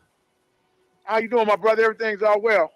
Yeah, I'm doing great. Listen, the irony of you calling in this evening, because I was giving you flowers earlier in the show, and then you tied it all together talking about your experience of training with Marvin Hagler, because the chat posed the question. Man, I mean, just get an opportunity to really learn the mindset. And I mean, I thank him for that. And he always told me, he said, hey, don't worry about the judges. Bring your own judges. And I'm like, damn, that makes sense because, I mean, we've seen some weird things in boxing. You figure this guy lose the fight, but at the end of the fight, he wins the fight. So it's like, but it's boxing. You know, we've seen it on numerous occasions. But that's what I tell guys. I never wanted nobody to give me nothing in the boxing ring. Whatever I got, I want to get in the mud. I want to earn it. Because I don't want nobody to beat me and then they give the other guy, give me the fight. No. Hey, man, that's why I gave the kid Victor Cordova the run back. He come all the way over here back in 92 from South America to fight at the UNLV in Vegas in Nevada, the University of Nevada, and he come from South America over here to fight me, and it was a close fight. It was a 12-round fight. He knocked me down in the 10th round. But when he knocked me down in the 10th round, you go back and watch the fight. I jumped up and ran after him like, I'm a nigga from the hood. And I'm trying to fight. Anytime you get knocked down, the glove touch that canvas. It's the referee's duty to stop and give you a standing 8 count. Make the other guy go to the new corner and give you a standing 8 count. That's boxing. But I was so embarrassed because with my mother there, let her rest in peace, my kid's mother there, my uncles, my family, my friends, my supporters, the world watching, and now I didn't want to get knocked down. I gotta go out, I gotta get up and do something. So the next 2 rounds, I kind of put the pace up on him. So at the end of the 12 rounds, they give me a split decision in a very close fight against the world champion. So I tell Angelo and Don King, I say, man, get a dude a run back. And they're like, you want to give him a run back? I said, yeah, I want to give him a run back. The reason why I gave him a run back because he's a champion. He come from South America to the United States, defending his title with me. It was a fight close. The fight could have won either way. But it gave me the decision. But my honor is me being a true champion. I get to do the run back. I didn't say I'm going to fight Tom, Dick, and Harry, then fighting not next year. I'm going to fight him within the next 3-4 months. I gave him a run back. And that's what real dudes do. They do run backs. You don't deviate, go around the opposition. You run into the opposition. And, I love boxing, but this new boxing is just like, it baffles me because when you're the best, you always go out there and fight the best, man. And if you're the champion, I'm the champion, let's figure out who the best is, man. It's you to fight this shit. Thank you. Let's just get it over with, man, because, you got 3 or 4 champions. Everybody's a champion. I mean, who's the best? Let's find out who the best is. Thank you. And it's hard to figure out who the best is when you got one guy want to fight and the other 3 guys want to run, you know what I'm saying? So you by yourself, And then, so commercial, but I mean, hey, anytime they ask me, man, hey, they don't like what I'm saying, let's get in the ring and let's straighten it out. But real fighters get in the ring and fight, man. And no matter what. Exactly. If the promoter don't want to do it, hey, man, find somebody to do. They making enough money, you know what I'm saying? Let's find out who the best is in all these divisions. Because you got to understand, legendary Marvin Hagler, Muhammad Ali, Larry Holmes, Sugar Ray Leonard, Thomas Hearns, Arnold Pateras, Alex Arguello, all these legendary champions, we want to find out who the best is because it's always easy to get on the internet. I'm the best. Y'all in New York, y'all the best. The dude in Baltimore, he the best. The guy down, so it's easy. We all the best. Now let's prove who the best. And the only way to prove it is get inside the 4 corners and straighten it out. No, that's right. Easy. I'm going to be the most outspoken man you ever hear when it comes to boxing about straightening some out as far as being the best. Let's eliminate all this maybe shit. Let's put it on the truth, man. Let's stand on it. And the only way we do that is get these fights promoted, and the fans gonna pay for it. These fans been wanting to see these fights for years, man. So make it happen. Because you gotta understand, you get older, you don't get no younger, man. So you don't wait till you're 90 years old and then you say, "Oh, yeah, I want you to fight a middleweight title or whatever." Do it while you can, man. Because hey, you got a short window, and you want to take advantage of it. Mm-hmm. Go ahead, Stormy. My thing Well is, I said. want to see all the great champions fight one another, so we can have one champion. I want to see the Spence Crawford. I want to see what's his name? Either Cam Boris and Lil Tank there. I want to see them all. I mean, I just want to see the best of the best fight. You know what I'm saying? First time trying this machine. Determine it by get inside the ring fight. You don't determine it by you being in England talking, we being in New York or Chicago or California. Let's get inside the 4 square, man, and let's see who the best is. Exactly. It's all that extra chatter. Because we can talk to each other blue in the face. It means nothing. I agree wholeheartedly, man. That's great stuff, man. Now we know why they don't want to give you a microphone, man, and let you commentate ringside and everything. Well, see, the thing about it, you got to remember, see, I got to just fight for whatever position I want. You know what I'm saying? When I came from Davenport back in the 80s, when I moved to LA to turn pro, I had to always fight for my thing. You know what I'm saying? Like, they know I ain't just no bow down type of dude to them. Hey, man, I mean, I'm gonna keep fighting till I get my opportunity. You know what I'm saying? I had to fight to get my world middleweight championship because, you know, they done everything in their power to. They want to give me step aside money. I don't want no step aside money because I figure you give me 100 bands to step aside, but if I beat the champion, I can get me $1 million. So, I mean, that's not intelligent. Taking $100,000 so you don't give it to me. I want to be the world middleweight champion. And then you got to understand, you just never know when you're going to get an opportunity to fight for the world championship again because you can get cut, you can break your hand, you can get, you know, beat or whatever, right? And I'm like, please speak on that step aside money issue again. Speak on that. You know, I get the $100,000. I'm like, okay, I lost all focus and everything. I want to do this and do that. No, hey man, hey, I'll get the money later, man. Get the belt, man. I thought about what Marvin said, man. Bring the judges and go for yours, man. Because you know, you taking the money, it looks good. The 100 bands look good, but guess what? That could have probably been the worst mistake I ever made because now I got lack of days to go start training. Not as focused, but you know, I had that hunger, man, and I was like, nah, let me fight the world champion and let's see what's gonna happen fight night, July 28, 1988. We'll see who the best is. You know what I'm saying? We get a chance to straighten it out, you know, without all the conversation. You know, fight the one inside the ring, brother. Yeah, speak on that step aside money. Well, I mean, the step aside money is good, but you know, I mean, it's not cool. Not with me. I mean, I'm a soldier, you know, because I figure if I'm gonna fight the champion, I get a chance to fight the champion. I'm getting $1 million. But the fuck I'm taking $100,000 for? I mean, because they just giving it to me. No, I don't want no money like that. I want that world championship, man. If I'm gonna be doing anything, let me get in the ring and let me earn my money and let me beat the champion. Because I'm not gonna take the step aside money and now shit happens. Now you get lazy, like I said. Now all of a sudden you get clipped. You get like, well, damn, I have to do $1 million for this 100 bands. I mean, no, that's not being no intelligent business, man. Or it looks good because you figure, well, they're gonna give me 100 racks and I ain't got to do nothing. Yeah, you got to do something. You're gonna come back and fight sooner than later. So guess what? Nah, man, get that little 100,000, you hold on to that, man. Bring the champion's ass, man, to Vegas. Bring the Caesar Palace. I'm gonna get that world championship. You know, that's my philosophy. And like I said, Goose and them told me, they said, man, it's your call. What you want to do? I said, nah, man. You tell Bob Ram and Bob Lee now and Josephine Abercrombie, I want to see their champion. In July 28th, 1988, Caesar Palace. I'm gonna be there, man. God willing, and I'm gonna take that world championship home. So in between time, in the meantime, I'm gonna do everything in my power to get prepared. Do everything. I ain't gonna get no pussy. I ain't gonna smoke no weed. I ain't gonna drink. I ain't gonna hang out late. I ain't gonna hang out with partners. I ain't gonna do nothing right. I'm gonna eat right. I'm gonna train right. I'm gonna pray, and I'm gonna kick some ass come fight night, brother. You know what I'm saying? And that's just having the dedication and being committed to do what you want to do and being held accountable. I'm not gonna go out there fucking around. Well, I'm getting $1 million. I'm gonna go out there and pussyfoot around and go out there and get your ass drugged through the mud. No, I'm gonna go out there and earn my money, man. You know, I've been telling the world I'm the best. Now I get a chance to prove that, and that's what I've done that night. You know, it's easy to take that step aside money, but no, man. You know, it's short money, man. I mean, compared to championship money, you know what I'm saying? I mean, it looks great, but I don't want no short money, brother. No, I hear that. You know, I mean, a lot of guys do it, and then 9 out of 10, whoever does it, they usually regret it because they're like, damn, man, I took in 100 or 200 bands, man. I could have been sitting on $3 million right now. You know what I'm saying? But, you know that's what I told. It's like that apple, you know, that cherry apple that's fooling you. It's a sour apple. You think it's a sweet apple? It's a sour apple. I'm like, nah. You know, and like I said, that was my decision. My manager and trainer said, well, damn, man, you know, you could have did this or that. No, I'm gonna wait to fight night, man. Hey, we'll deal with him on fight night, championship night.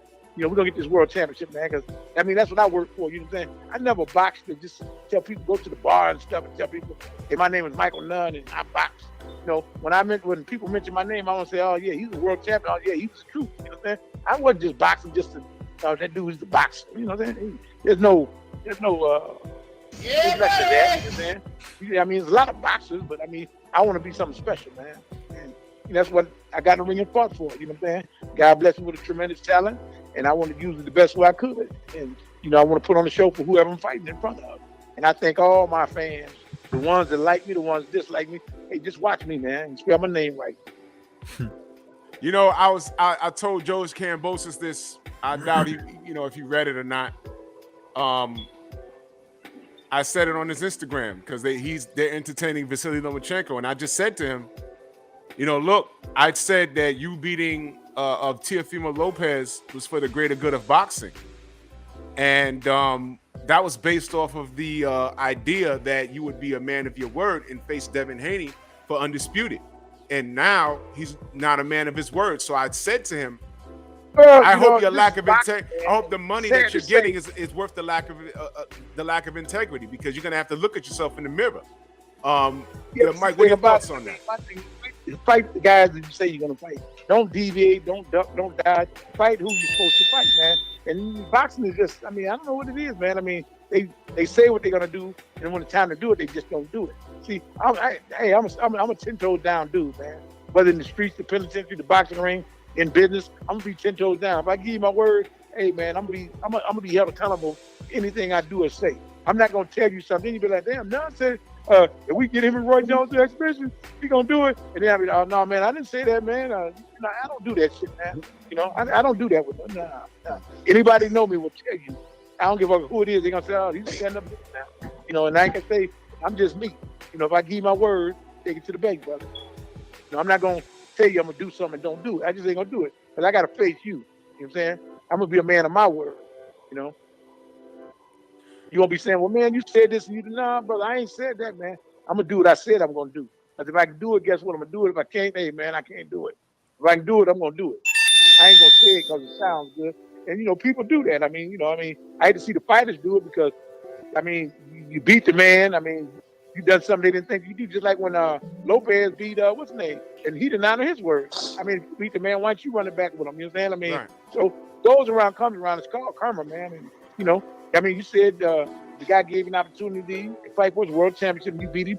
Run back, man. It was a good fight. And then, like I said, this kid was allegedly supposed to be hurt. But see, I don't. That's something I really hate. Guys, if your hands hurt, man, fight when you get well. You know what I'm saying? If your shoulders hurt, your knee hurt, your ass hurt, because understand one thing, no matter who you are, you're not Superman. We get in the ring to fight, there's always gonna be something wrong. You're not never know 100%. I don't care who you are. You go out there and have a great performance. Something's always gonna be hurting. Whether your pinky, your wrist, your knuckle, your ass bone, your backbone. Something's always gonna be hurting, man. You're not gonna be no 100%. That's I crazy. don't care. You out there look like $1 million. Man, my knee hurting. But you know what? You got that mental capacity, that strength to be able to overcome, preserve, and push through. You know what I'm saying? It ain't no damn cakewalk trying to win no world championship, trying to win no Super Bowl, no NBA championship, no World Series, no high school championship, college match. Hey, man, it's going to require work, man. And once you make your mind up and set your mind to doing what you're going to do, man, either you're going to do it or you're not going to do it. There's nothing in between, man. That's right. Do or do not. There's no try. I make all these damn excuses, man. And look, brother, I don't care if he was 0-50. Floyd Mayweather, I just talked to him today. He's 15-0. I'm gonna look at that man 0-50 the same way, because he's a man. Hey man, just do what you say you're gonna do. All that extra shit, man, who needs it? Yeah, man, I'm gonna do this, I'm gonna do that. And when it's time to do it, then your turn goes. Your turn now. You ain't doing what you said you're gonna do, man. And that's what's wrong with boxing now. That's what's wrong with the sport. What they need to do is just make these dudes come to the board and fight. You're a champion. And when you reach that certain height, you want to fight the best guys in your fucking era, man. Next time you talk to Floyd, hey, just play Pendleton. Nobody. We fought whoever we wanted to fight. We didn't pick and choose. Whenever they wanted me to fight, people said, hey, line it up, man. Yeah, we down. I told them myself, where they want me to fight, I'm going to fight. Especially once I got to that certain plateau. And then once I got the championship, I'm like, I knock out Rodan. But you're going to fight Hearns, Hagler, not Hagler. Always take him out of the equation. My bad, let him rest in peace. Duran, Leonard, or Hearns. Oh, wait, knock him out. Okay, bring on, what's his name? Marlon Starlin, beat him. Bring on Donald Curry. Just this is the game they play. The same game Bob Evans playing with Crawford. You played the same game with me 20 years ago. Yeah, but like I told you, hey, wait, man. You talking about a lackluster performance? And I fought a dude that knocked Tommy Hearns out in one fight and beat him another, and had a legendary fight with the legendary Roberto Duran. Man, that $1 million you said you're gonna give it to me, man, and kiss a monkey dick, man, and keep it moving. That fucking crazy. Look at, you gonna talk about a lackluster performance, Ain't no motherfucker beat Buckley the way I beat him. He fought the legendary Thomas Hitman Hearns twice. Knocked him out one time and then beat him on the 12-round decision. You're not gonna take my value away by you saying what you want to say, but you a Jewish cutthroat, want to hold on to all the motherfucking money. Fuck you. You know what I'm saying? Give me my money, bitch. That million you promised me, bitch. Give it to me. Oh shit. And suck a monkey's dick on national TV. I'm the motherfucker that went up in the mountains and went away from my family for 6 to 7 weeks and going without sex and going without whatever, the sacrifice and to be able to, take care of my family, and you gonna try to depreciate me? Man, fuck you. You're doing the same thing now with Terrence Crawford. Yeah, Terrence Crawford, you're 35 years old, you're supposed to get as much money as possible. That's anybody. I tell anybody that. You don't let nobody take your value away, all because you don't want to make the money. Floyd Mayweather done the smartest thing a motherfucker can do, was leave, because you don't get $8 million to fight Margarita. You go at Al Hyman, you get $20 million. Hello, monkeys. Now, how can Al Hyman get you $20 million and Bob get you $8? There's a $12 million differential there. Now, something ain't right now. I call a spade, brother. You know what I'm saying? And me, I'm not going to duck nothing. I say whatever I say. If a motherfucker don't like what I'm saying, hey, man, I'm a man before I'm anything. I ain't going to take it back. I'll add something to it. And see, people don't like that. You know what I'm saying? I'm outspoken. I went to prison. It's the truth. I went in like a man. I come home like a man. I didn't get in front of the federal prosecutor and turn bitch. Nope. I ain't gonna turn bitch to nobody. I'm a man. That's all I can ever be. You did that time, bro. And a lot of times people don't want to hear the truth, but I'm gonna give it to you. What I need. Whatever I told you.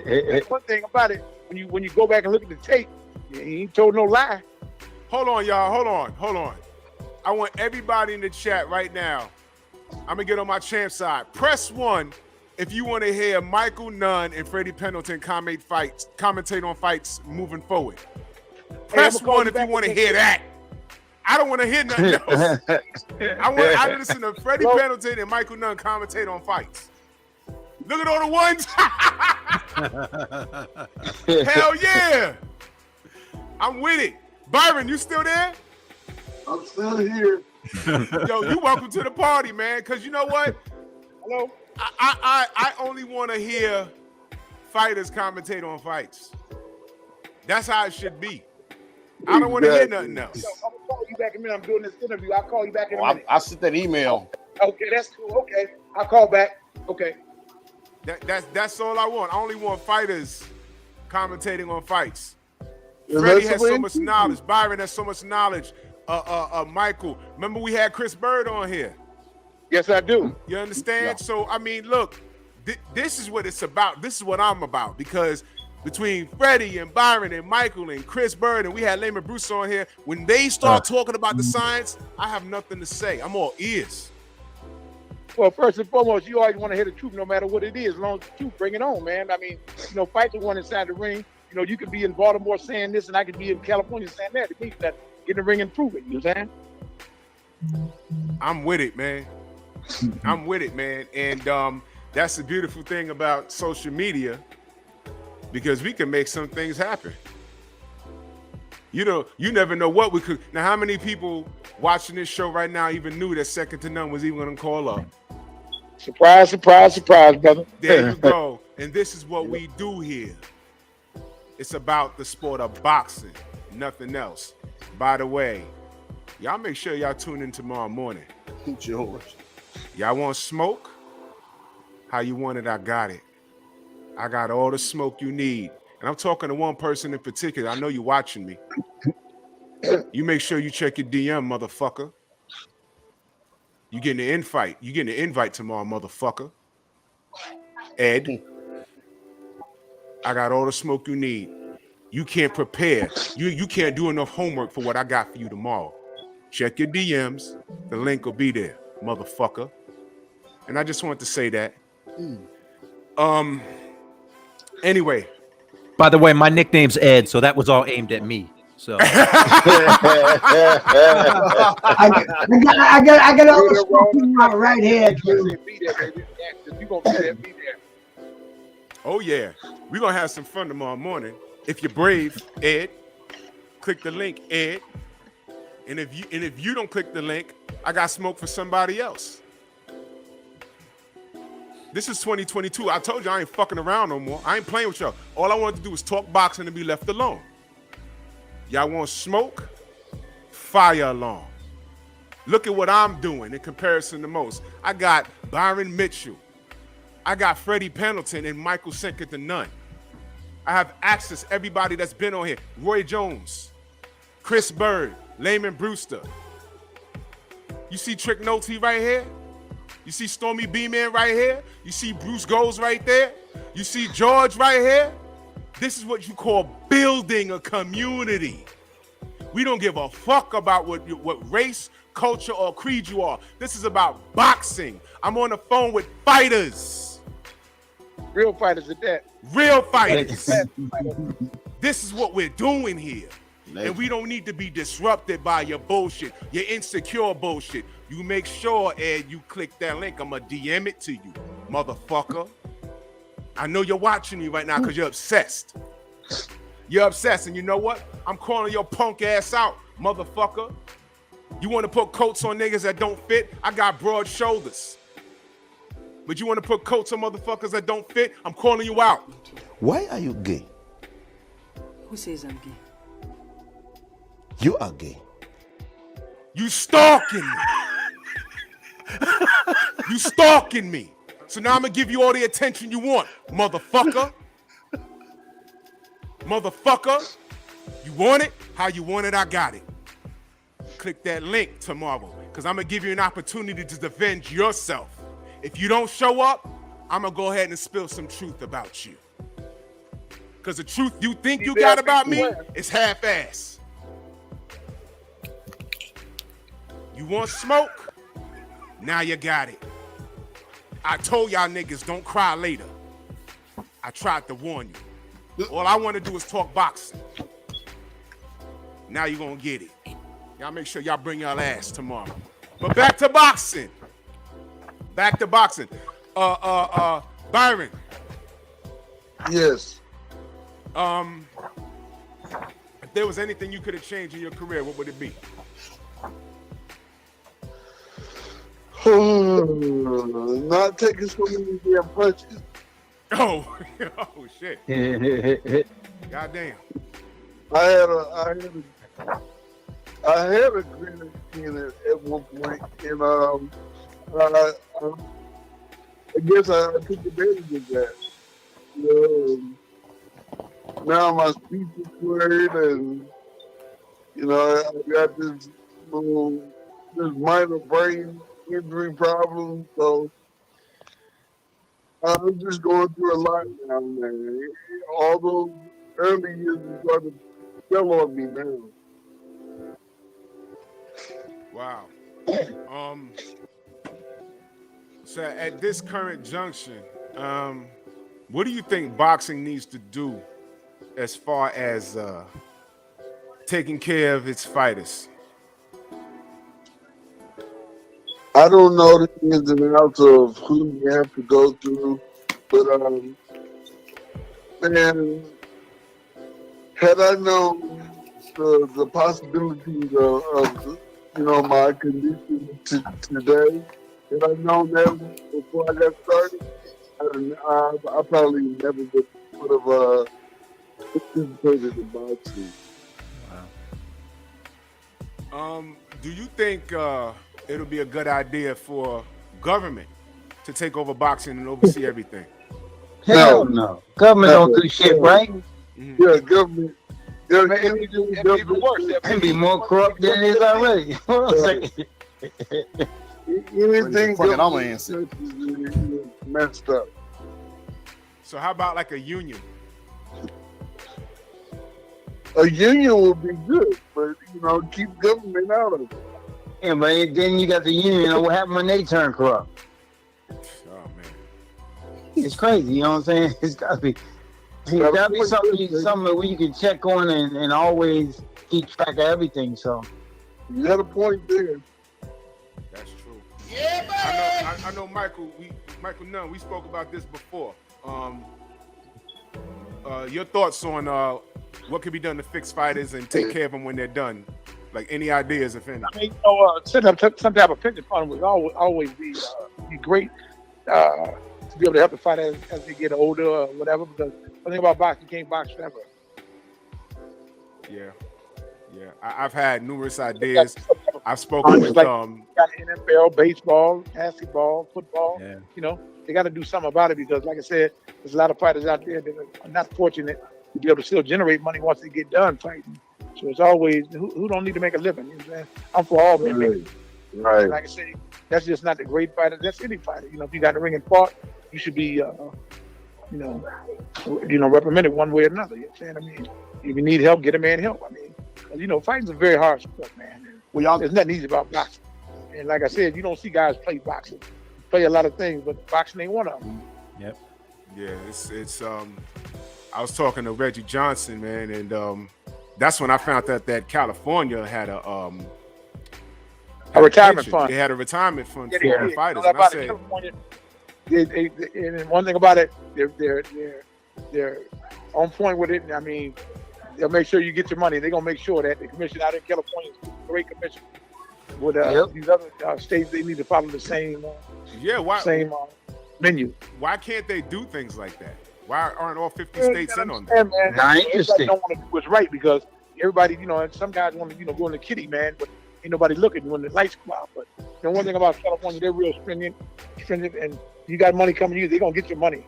That's a beautiful thing, and I'm glad that I had the opportunity to, do a lot of my fighting out of California because when I come home from the federal penitentiary, I had a nice fat check waiting on me, So, I mean, hey, that was a beautiful thing, and kudos to them people from the California Boxing, California Boxing Union. I mean, it was beautiful. So, I mean, money's money, man. I mean, hey. Yeah, I grew up watching you guys, and Byron, I was like a young adult watching you, but everybody, even the fighters that were in the limelight to the guys that were in the top 10, I'm the guy that was, if I found boxing on Galavision and I didn't understand a fucking word, I was watching it. And I just think that it's a crime, in my opinion, if a fighter has more than 15 fights and they've made some money and they have some sort of damage, that there's nothing there to be done with them. I say this all the time. We had Injured Man Freddie on the show, and it broke my heart because that's not the guy I came up watching.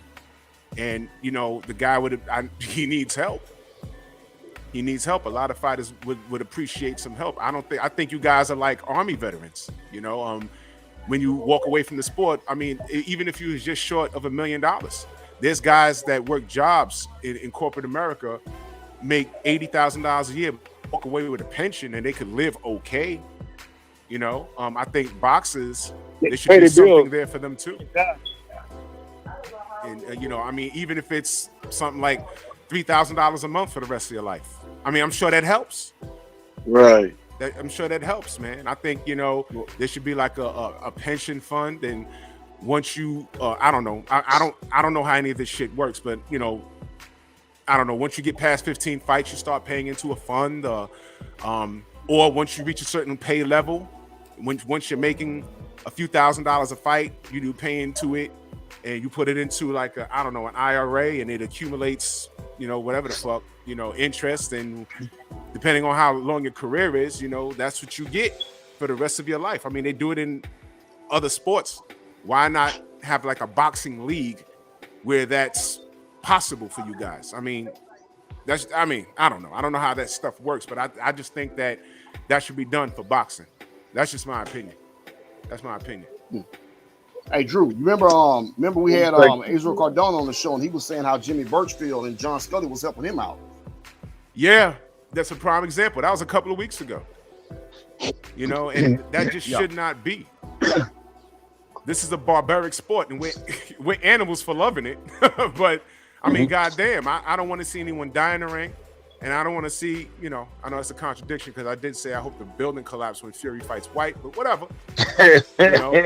But I don't care about them. And you know why I don't feel bad about saying that? Because those motherfuckers are cheaters with gloves and drugs and everything else. So whoever they were high on drugs and gloves and poisoning people the night before, that's attempted murder. So I don't feel bad about saying that. But I'm talking about the people that did the right thing and got in the ring and walked away out of this game clean. I think they should have, I mean, you give 20 years to a goddamn sport and you still got to work a day job. That shouldn't be. Right. That shouldn't be, and that's my opinion. That shouldn't be. Injured Man Freddie should just be relaxing and not worrying about who's going to pay his bills. And that's just how I see it, man. That's how I see it. Yeah, it's a rough business. It's very rough, man. It's very rough. It's very, very, very rough, man. It's very rough. Yeah, and then it's like you were saying about the pension thing. You know what I'm saying? I mean, the thing, it was really good in California. You know, that thing works out pretty good. And but it's like you gotta have somebody you can, people you can trust to watch that money. You know what I'm saying? How it's set up, all that stuff. It's a lot to go into it. Somebody got to start talking about it. You know what I'm saying? Like I talked to like they always talk about, Floyd Mayweather that. I'm like, okay, Floyd say he's looking out for his fighters when he gonna do something that's looking out for fighters when they're not fighting. Right. You know what I'm saying? He got the opportunity to do that. He's making all kind of money, and he could have it set up where he have a pension going to all his fighters, and you know what I'm saying? But who knows? I think all the promoters should have that kind of situation set up, where they have pensions for the fighters when they fight. They put their money in it. They just don't care. You don't care if you go out of this game broke. It don't affect them. They gonna be millionaires. So they care. So if you don't know how to take care of your money, that's on him. How it's always been. Trick Nolte showing these cards. I saw. Was that a Freddie Pendleton card? Freddie Pendleton. There's Michael Nunn right there. Michael Nunn. Yep. You got a Freddie Pendleton card and a Michael Nunn card. Look at that. Yeah, I got 7 of them. That's dope. that is dope. I love that. Hey, Mike. Yes, sir. Someone in the chat, what'd they say? Let me see. He says, I got you, Bruce. He wanted to see you fight. Wait a minute. Oh, wait. On the text, my brother Jonathan, salute. He said, Nigel Benn and Eubanks Sr. Always want to see those fights. Of course, Nigel Benn. We came real close to making it happen, but unfortunately, it never happened. I always wanted to fight Nigel and Chris Eubanks Sr. Both was good fighters, European fighters, and they would have been some man. Nigel wasn't going to fight you unless it was a lot of money. Great fighters. Take nothing from them.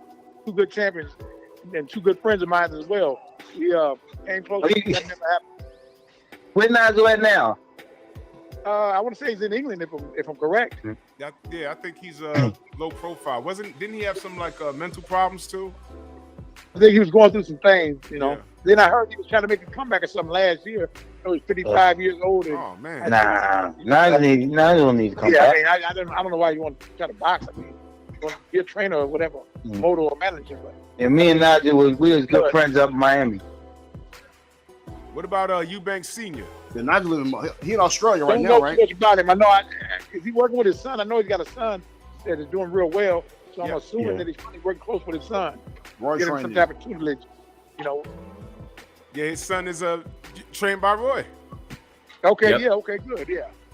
Yep. Roy trains him. He's probably close to the situation. I'm sure he's probably, giving Roy some help with his son or whatever. You know what I'm saying? He's a great fighter. He's a former champion. So I mean, hey, and it's your son. I mean, you show him the ropes. I'm sure Roy gonna give him everything he can give him as well. He got good tutelage. Yeah. Hey, Mike, I got another question for you. Yes, sir. During your era, when you were at middleweight, what were your thoughts about Julian Jackson? Julian Jackson, a good fighter, man. I mean, taking that from Julian, you don't become champion of the world without being a good fighter. I mean, he's the type of guy that you don't want to be at the end of what Julian's throwing. I mean, you got to be very scientific when you fight the guy because he's so strong and hits so hard. So, I mean, Julian's a good fighter taking them from him. And, I mean, he proved that in his era. He's one of the better guys in the junior middleweight division. So, I know they talked about us fighting once upon a time, but it never went nowhere. I think it would have been a great fight if he had come up to middleweight. By him being, he'd be in the box, him being the big puncher, it'd have been a really interesting fight. Yeah, but you move too fast for Julian. Pardon me? Way too fast for Julian. Well, movement wise and hand a wise. lot of movement. That's what you beat him with is movement because you sit in front of him. He's like a train. You know, he's like a train, man, and you won't get hit by him. I mean, especially early. You know what I'm saying? Mm-hmm. What are y'all thoughts? What was y'all thoughts on Mike McCallum? Another great fighter. Hell of a fighter, man. I mean, complete fighter. You know what I'm saying? I mean, you know, another great champion. You know, Islands over there, Mike McCallum, body snatcher. Yeah, he was the shit. He's the truth. I mean, I don't think Mike got enough respect, but I mean, he's a great champion. He knows he's a great champion, so hey, you know, I mean, that's what counts. Mike said Hagler. He got a lot of fights, and I think he should have got as well. Michael, can I ask you a question? Who? Marvin Hagler. You said. Michael, I ain't gonna say that. I got, you know. I know Hagler. I seen Hagler. I met Hagler. I don't think he ducked anybody. I don't think. I mean, maybe when he got a little older, maybe he probably wouldn't want to fight. But I mean, Marvin always had a heart of a champion. I mean, you know, anytime you been from Boston, you go to Philadelphia and fight the baddest thing in the game. I mean, going to the spectrum in Philly and fight him. I mean, you ain't gonna be scared of too much, nothing. And I don't foresee Marvin being scared of nobody. You know, Marvin was a true soldier. I mean, he always stood 10 toes down, and you know, I mean, I don't see him ducking nobody. I mean, Marvin fought the best in his era. Bruce goes. Go ahead, brother. Yeah, Michael. So, I mean, he beat everything they put in front of him. Mm-hmm. Michael, I want to ask you about catchweights. Yes, I know you fought Marlon Starling. He was a welterweight. You were a middleweight. Did anybody ever ask you to fight anybody at catchweights? I know right now we're hearing a lot of that. And no, that was the only time they really asked me to fight a catchweight fight was with Marlon. And you know, I mean, I speak to Marlon all the time. The reason why he done it, I think they gave him like $500,000, so that was his motivating factor. He had nothing to lose because if he wins, it's a good win for him. But if he loses, no big deal. He's a welterweight. He's supposed to lose to the middleweight. But yeah, Marvin Marvin was a good fighter. Take nothing from him. He fought hard for 12 rounds. And I respect any man that, you know, put his work in and put, you know, beat 10 toes down and come to fight. He done that. But like I said, you know, he was given a substantial amount of money. And he's like, well, shit. I mean, hey, I beat him. Cool. If I don't, I'm still paid. So, you know, plus I'm still world champion. So he really had nothing to lose. Not taking nothing away from me. Michael, you got a great attitude for a cat like yourself who's been up and down, man. You have a great attitude. You know, you sound like you have no regrets, bro. You sound like you're living life to the fullest. I want to shout you out for that, just a little bit. No, he said you have a great attitude and you're living life to the fullest, man. And it's like, oh man, I have no regrets, man. I mean, I'm thankful, like I said, to be able to do the things that I've done, and quite naturally, I mean, like I said, the only thing I regret about boxing is not getting an opportunity to test my skills with Ray, Tommy, and Duran. That's it. Everything else in boxing, I got no complaints. You know, boxing's been good to me, and I've been good to boxing. And I'm happy. I mean, I got my facilities. I mean, I'm still been able to generate money and do things of that nature. So I'm great. But that's the only thing I really regret. But other than that, I mean, hey, I'm fine, man. I'm good. You sound fine, man. And the reason why I regret it is because Ray and them, they were the legends in the sport, and I'm coming, and I'm pound for pound the best in my era. So I just wanted the opportunity to be able to fight these guys, but unfortunately, it never transpired. That wasn't you would love to fight them now in an exhibition, though, wouldn't you? What do you say?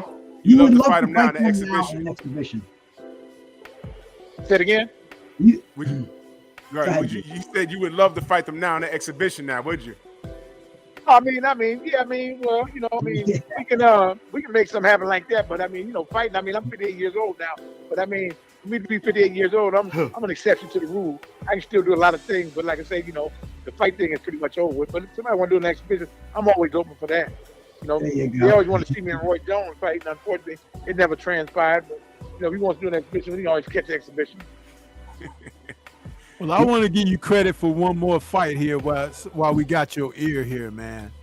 What you did to the dangerous at the time, Iran Barkley, man. The HBO announcers just couldn't respect the abilities that you brought to the ring, but you basically toyed with Barkley, who was so dangerous to everyone else. And we saw what he did to Tommy Hearns twice, who was an excellent boxer. Well, you got to understand, A lot of things I done to guys, they didn't like it because the way I done it, and I made it look easy, not taking nothing away from Byron Barkley. He was very relentless, very strong, and very competitive. He came to fight. Another great fighter and a good friend of mine. Taking that from Byron Barkley, very strong, man. I mean, he was probably the strongest middleweight I think I ever fought with him. I'm like, man, where's this guy getting his strength from? I need a gun to fight this guy. You know what I'm saying? I mean, as strong as he was, he weighed in 160. But the next day we fight, I look across the ring, feel like I'm in the ring with Evander Holyfield or somebody. I mean, he just well conditioned. He trained hard, and he came to fight. We fought a 12 hard round slugfest. You know what I'm saying? Because he put me in position to make me come down on my toes to fight because he's that type of fighter. Because he's so relentless and strong. He's not going to just let you box. He's going to make you have to, fight. He's going to trick you in those exchanges, hoping he can catch you with those big right hands with left hooks. Because, Iran's a very strong puncher, man. And we've seen that in a whole lot of his fights. Yes, sir. Probably one of the better punchers in that division, in that era. And I mean, he was relentless, he was strong. And then, he's a dog. He only knew one way to fight is come get you, you know what I'm saying? So, I had to, figure out how to, get around this guy, get to the sides of him. But you don't want to be, down the pike because he's got that left hook coming, he got the body shots coming, and that powerful right hand. So I just had to, figure out a way to, give him a lot of movement, beat him, stay on the side of him, take that punching power away from him. And, yes, sir. we got shout out to Duran for getting that victory over Barkley, too. And it's been great to be able to stop him, but unfortunately I didn't stop him, so we had to have condition. And, thank God that I was in great enough condition to be able to, box him for 12 rounds. He was very relentless and very strong, you guys. I got a question, an updated question before we get out of here. My boy, Platboy Plays in the super chat, much love. He said, is Canelo versus Charlo official? What other fights are the panel looking forward to? Wow, that's in depth. Oh man, believe it or not, I want to see. There's a lot of great fights I want to see. But in the welterweight division, I want to see either Earl Spence and Crawford and the young kid out of Philly that's coming up real strong. Boots Ennis. Boots. Boots Ennis. I mean, yeah. Matter of fact, my trainer Joe Goosen had told me about this kid last year, but I had never seen him fight. I done seen him fight a couple times since then. But Joe had nothing but great respect and admiration from him for Boots Ennis, and I mean, the kid's the truth. And I mean, whoever he fights, I mean, just come prepared to be ready because he's a new guy from Philly that's knocking on the Wolf's door. So you know what I'm saying? And I mean, he wants somebody to answer. And what I like about him, he's a young guy and he wants to catch record with whoever. So to be a champion, that's what real guys do. I mean, you want to fight the best. You want to beat the best. I mean, you don't want to duck no wreck. And I mean, he's trying to fight whoever wants to fight him. Then in the lighter weights, I like the Tank Davis. I was just at this fight when he fought a little Spanish kid a few months ago at the Staples Center. I was there live to see that fight. That was a good fight. He hurt his hand, but he was still able to maneuver the guy and do enough to still win the fight. I'd like to see him and Haney or him and the guy Cambosis. But now I was hearing that maybe Cambosis, is he going to fight, what's his name, Lomachenko? Is that a go? They're trying. They're trying to avoid Devin Haney at all costs because they're cowards. Okay. Well, that's what I'm saying about boxing. I mean, when you're a champion, you're supposed to be the best available guy. But in boxing, you get a chance to deviate and go around and kind of call your shots. But now I just want to see the best fights, no matter who it is. And there's another kid that I like. I like that Japanese monster. Name Nunye or whatever. They call him the monster. I want to see him. And I heard he's getting ready to fight Donito Nonir. I wouldn't see Donito fight about a month ago out here in California in Carson. He fought a young Filipino kid in a great fight, man. And this kid is 39 years old. He's a world champion. And they fought before. They fought a 12-round war, I think, in Japan. Now they're trying to get that fight rescheduled for this year. And that'd be one hell of a fight. I want to see that fight because the two, super smart, hard-hitting, very competitive champions. It's going to be a hell of a fight, man. And I think it's going to be unification, so everything's going to be on the line. I just want to see great fights, man. So that's what boxing is about. It sure is. I want to know more about what they're going to do and don't do it. I want to see Canelo fight either the Charlo or a couple other guys, kid Benavidez, and then there's two guys at light heavyweight that he can fight too, Bolo and then the guy Arthur Benavidez. So it's creative fights. Guys just got to want to get in the ring and sign a contract and fight. Promoters, they want to make these fights, make the fights. Quit talking about them and make the fights. That's the hardest part. Getting to the table and putting that penny in your hand and signing it. It's not hard making no fight if you really want to fight. You know what I'm saying? I mean, everybody want to talk until they turn blue in the face. and then they want to turn their ass and run the other way. Run into the fight, hey man. Run into your ops and make it happen, man. You know, don't be talking all this smack and not make it happen. Make it happen, because fights are won inside the ring. They're not won in the press conferences and on platforms. You got to get inside that square, man, and you know, get them up. Salute to Sheena in that super chat. She said, salute Drew, Stormy Panel, and the 3 retired champions. This show is absolute fire. Thank you all. Stay safe and be well. Much love. Many blessings, man. Salute to you. Give our love back to her as well, and everybody else that was listening. Thank you. No doubt, man.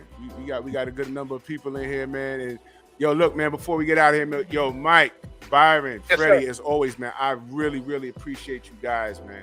I really appreciate you You guys. know, thank you guys, man. It's Appreciate always you right back. you know, work with you brothers, man. Hey, Freddie, you and my man Brian, y'all take it easy, man. Stay All safe, right. man, and be the best y'all can be, man. Mike, I'll be in Well, touch, hey, man. I want to holler at you. Well, no doubt about it, man. I'll definitely stay in contact, man. No doubt. No doubt, brother. I'll talk to you soon. All right. Peace. One love. Peace. Yeah, Freddie, Mm-hmm. as always, brother. You know what I mean? I was straight. I haven't heard from him in a minute, bro. Ain't that crazy how he just called? I Yeah. just sent him a text like, yo, what's up, man? I'm just touching base. And he called. Wow. That's, you know, I mean, that's what we do. You know, last time I talked to him, When? before I quit, Wow. Oh, shoot. that was the last time I talked to him. That's going on for 2 decades. Mm-hmm. 2 decades, man. Unbelievable, man. That's crazy. Yeah, man, I was like, damn. When he Byron, said, "Yes, come on," I was like, oh shit. hey, Byron, Yo, you know, definitely we're going to have you back. oh, I'm always available, man. Yeah, man, because we got to preach that gospel, man. You know, I want the sport to do right by you guys, man. And that's all I want. I want No the sport to doubt. do right by you guys, man. You guys are warriors. You know, and you guys got in that ring. You know, I thought that, like, for example, the Joe Calzaghe fight would stop prematurely, but I remember being in my room rooting for you and screaming and cursing at the top of my lungs, what the fuck, when they stopped the fight. I was pissed off. But yeah, for a few fights like that, I mean, look, the least the sport can do is take care of you, man. Right. You know what I mean? So, It ain't hard. It ain't hard to do. They making all these millions of dollars. And what the promoters doing? Stacking it up in the bank and they ain't doing shit. They've been making billions of dollars off us, our backs. We get nothing back. If you don't save the money you got, then that's on you. That's the kind of attitude they have. Yeah, and I never made $1 million. So, you know, it's tough. Hey, the fighters in the ring, the fighters nowadays, like you got Floyd who used to be a fighter. Now you know guys like him should be pushing something like this for fighters so they can have something when it's over. You know what I'm saying? Then when you got these guys that say they care about boxing, they care about the fighters, why they ain't doing nothing like that? Why they ain't setting up something like that so if your fighters end up with nothing? You know what I'm saying? Your fighter has a bad, whatever with his money or whatever, and he needs something. He needs something to take care of him and keep him from being out on the street. He should have a little money there, but it's not. And ain't nobody looking to look out for the fighters and do nothing for them. Right. But they love everything we do in that ring. Yeah, that's horrible. That's horrible, man. Yeah, buddy. You know what, man? As long as we're here, we're gonna keep speaking on it, man. And sometimes some people might say it's not making a difference, but we won't know if we quit. So as long as I'm here, I'm gonna keep preaching the gospel, man. But Byron and Freddie, as always, man, it's great, man. It's great talking to you fellas. Freddie, you'll be back here. I'm always here. No doubt, man. And Byron, I'm definitely gonna keep in touch with you, my brother.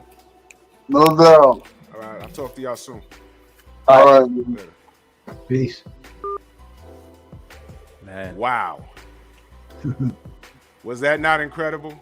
I just sit back. Like, I mean, when you had those three guys on, I just wanted to, and I did just sit back and listen and let them talk. It was a great experience having those three guys. And Michael, I having second to none on, and second to none, he talks just like he fights. he's just throwing combinations, just throwing, slipping. No one could get a word in with him. He was just talking. Yeah. And it's just, it's great to hear from him and hear Byron talk about the problems he has now because of boxing. I love hearing. You're right. Fighters should be calling fights, but I love to hear fighters talk, and that's why once you had those guys on, I didn't want to really say anything. I just wanted to listen to their experiences and just let them dictate the show. Man, I have, and again, I can't stress enough. That's what this is supposed to be. Right. That's what this is supposed to be. Salute to Marcus Walls in that super chat. He said, "What a show! Thank you again, fellas. Thank you." That's what this is supposed to be. Everybody on this panel, and I'm gonna keep it a buck. I'll go on a limb and say I'm probably the least educated on the sport on this panel right now. But I'm humble enough to understand that when guys start talking about shit that I don't know, I'll shut up and listen so I can learn. That's what this is about. That's what this is about. It's about association. It's about building bridges instead of destroying them before you even fucking get them started. Now, I'm going to do something tomorrow morning because this motherfucker asked for it. He's been asking for it. Don't miss it. Hey, Drew, I said I was sorry, man. Please, you don't have to, I'm publicly apologizing now. So, George, you know what? You're a gem, and I appreciate you. I really do, man. And the thing that Mr. Gumbo, salute, fam. Yeah, you're gonna enjoy the replay. The thing that breaks my heart, and I'm telling you, what I'm about to do tomorrow, I hate to do it. Because contrary to what everyone believes, we are still in mourning. We lost Kurt. Kurt has to be the most knowledgeable person I've met in that knows boxing more than my uncle. So when I was telling you guys, look, go to Stormy B Man's channel when he does the 3 Wise Men of Boxing. Those are 3 brilliant minds on one panel. On one panel. And if you really want to get educated about the sport, just go listen. You see, now Kurt is gone. So now you got to find shows where he was. Bruce Goes has been uploading panels that he shared with Kurt. Now you got to shift through shit to look for it. You should have been there. You missed it. You missed it because now the brother's, he's ascended. Transcended, I'm sorry. So when we tell you these things, give these men their roses while they're here. Kurt, Stormy, Scrapbook Boxing. Respect them while they're here. Blue Blood just uploaded a video with some breaking news. Look, we're not promised tomorrow. I might go lay down tonight and not wake up tomorrow. This is what we do. When I put Trick Noti's Cash App in the chat, he don't have to be doing this. I'm just saying show the brother love, some appreciation. When you see these people on here, how do you think Byron Mitchell got here? All these guests that I get here, I might have talked to like 2 of them and got them on here. Everybody else was this man right here on the grind. And whenever I see him texting me, I get excited, like who he talked to now. And we got more to come. I didn't know George. Trick found him, and now look. We're building bridges here. Bruce Goes, a brilliant boxing mind, and other things. Give people their roses. But what we have, what the problem is, you get some motherfuckers on here that get so intimidated by someone's intellect that they try and find things to disrupt what's going on. And try and make it about something else. I've done my best to ignore you motherfuckers. Y'all think BFTB is bad as far as handling this shit? I've just been chilling. I don't like to get into it. But this one motherfucker really forced my hand. By the way, George, I just want to ask real quick, how have you found the channel? You told me you were gonna check it out. Look, sometimes I don't have enough hours in the day because I would want to I've jumped on your channel a few times, and yeah, I'm sure everyone in this chat has been there. Your channel is amazing. You know, I found Drew's channel. There's so much. People are always wanting content and things that are creative, and it's all here. It's all here. Like Stormy B, your channel is amazing. Just the different topics, and what can I say? I wish there was more hours in the day. I think I even saw you in one of my kung fu joints, didn't I? That was the last. That was the last one I was in, and Yeah. I'm like Drew. Like I watched, kung fu on, because I mean I'm from Jersey and Drew's from New York, so I don't know if it was Channel 11 or Channel 5. Channel 5. Channel it was 5 both. had It was 11 and 5 all the time, all the time. So when I see the different topics and the variety, man, I love it. I love it. I really do. I really do. Yeah, anything else is a distraction, because this is all about fellowship and building people up, not tearing shit down. If there was something that someone said on a platform and it really disgusted you, they are all an email away. I don't talk about it much, but I've had several conversations with something that I've said on a live stream with several people, and a lot of them have wrenches. But they were adults enough to hit me up behind the scenes and say, yo, Drew, you said da-da-da-da-da. And we had to have a conversation, and it got squared away. But what happens is you have a bunch of grown adolescents, and they try and put up all these coats on you that don't match. What they are is a distraction, because they can't do what you do. And that's the problem. No one can do what I do. I'm only responsible for me. I can't do what BFTB does. I can't do what 78 does. I can't do what George does. Have y'all checked this channel? The way everyone has a different approach. It's the same news, the same boxing news every day. But I'm going to go to Blue Blood. I'm going to go to Ego. I'm going to go to 78. I'm going to go to Champ Side. I'm going to go to Stormy. I'm going to go to George. And I'll read it myself, and I'll give my opinion. And it's like the same news.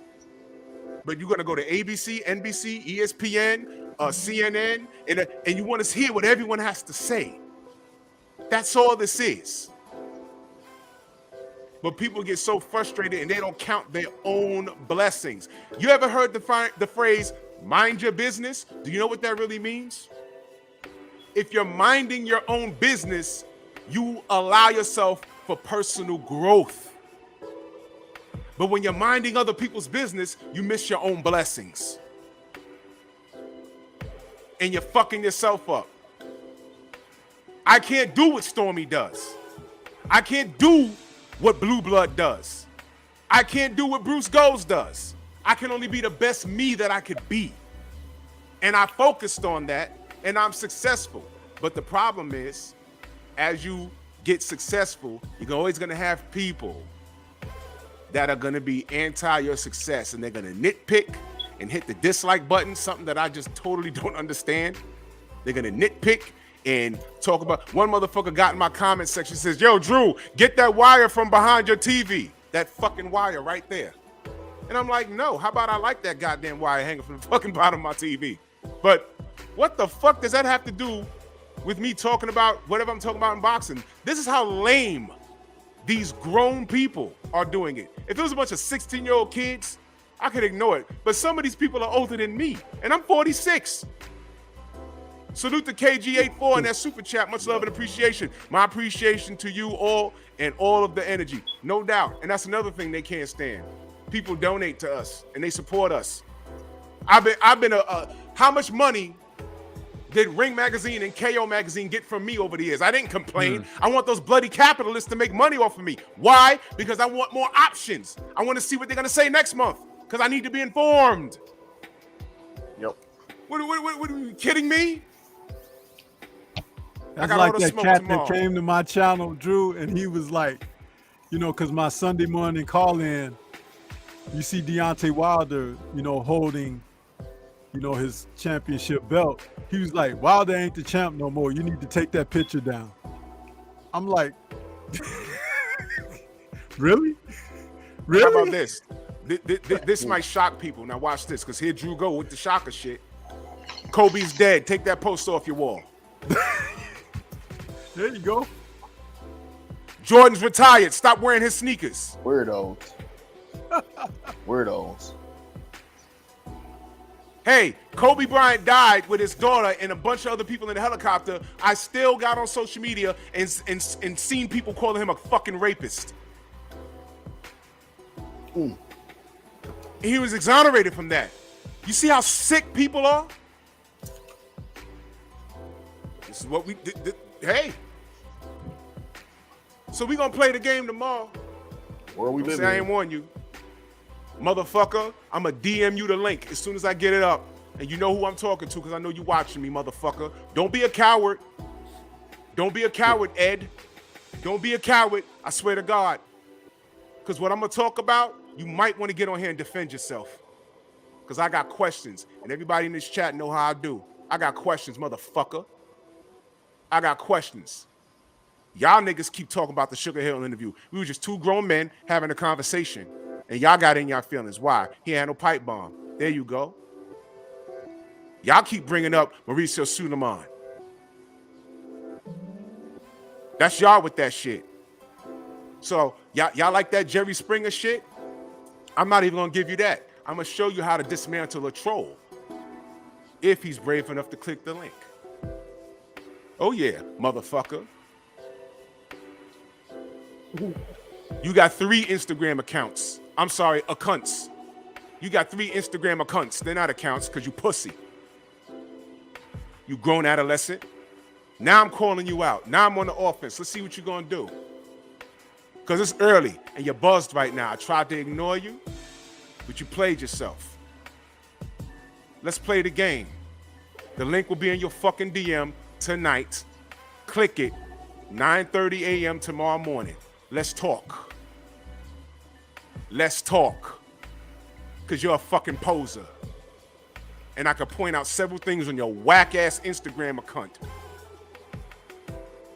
You're a poser, and I know. I know you're a poser.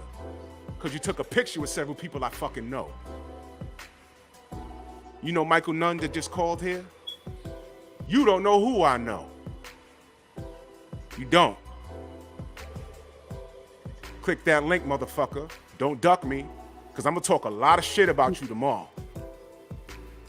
But I'm giving you the platform to defend yourself. I'll even let you go first. Defense. Defense. Defense. I'm going to show you why I ignore these niggas. I'm going to show you. I'm going to show you.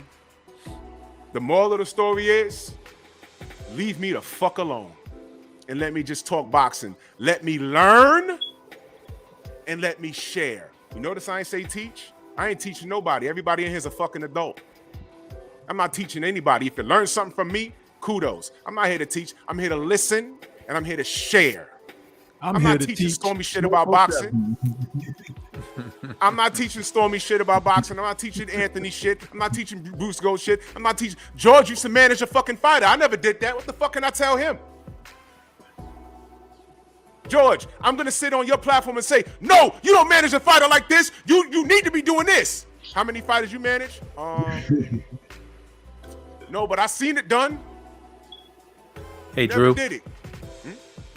I already apologized, man. I mean, how many times are you gonna? I mean, how many times can I humble myself? Just click the link tomorrow, George. Just click that link tomorrow, bro. Click the link.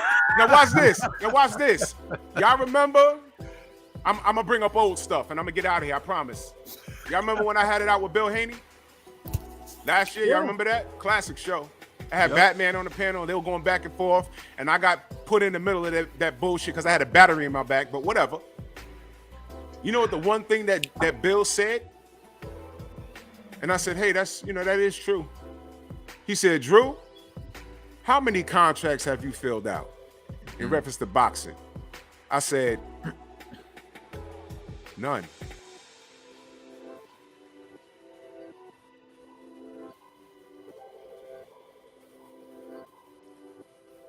Now, although there were some things that had to be asked, what's the bottom line as far as that statement was concerned, as far as that question?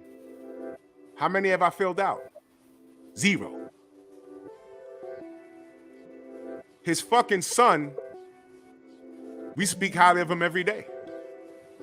How many has Bill filled out in comparison to me? Even if he only filled out 1, that's 1 more than me. That was an L, y'all. Y'all know that, right? That was an L. That question, I had to eat that. That's fine. I had other questions I had to ask, and there was a lot of discrepancies, but that was fine. I haven't filled out no fucking contracts. I said, well, you know, that's true. It's true. I eat that. And Bill is my dude. A lot of relationships start off rough.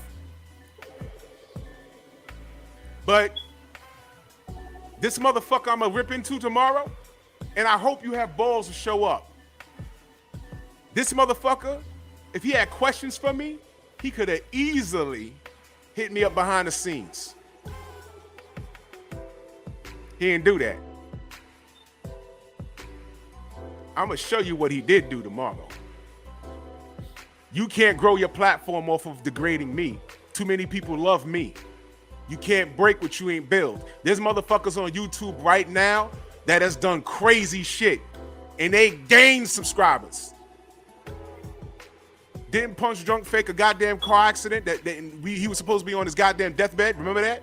It was only a month ago. Didn't he do that? And people called me up, yo, you heard what happened? I said, no. Oh, he had a car accident. He's in a coma. I said, damn. I think he's married. I hope he's blessed. That's what I said. People doing tributes and posts, and Blue Blood is like, yo, man, salute to him. Monty Brown, the brother's like, yo, salute to him, whatever. I said, okay. And then we found out he was full of shit. Well, allegedly, he was full of shit.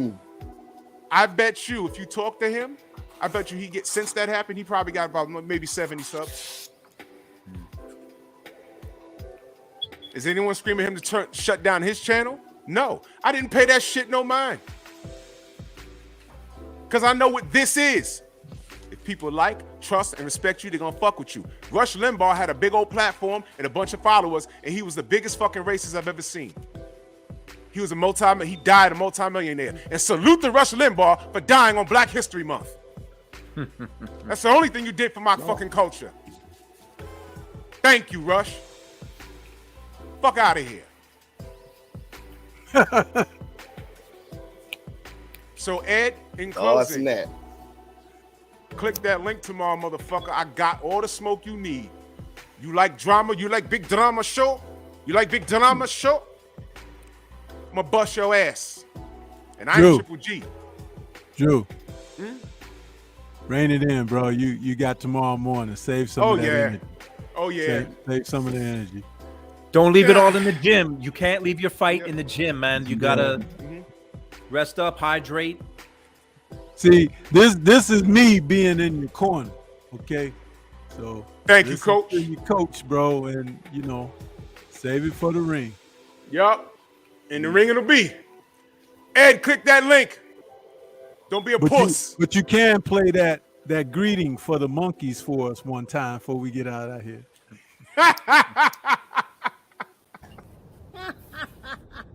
Hello, monkeys. Oh. I love that, man. Hey, Ed, I got a question for you. George, pay attention. I got a question for you, Ed. Why are you gay? Who says I'm gay? You are gay. You don't like that, motherfucker? Show up. I want to know what your obsession is with me. Why are you gay?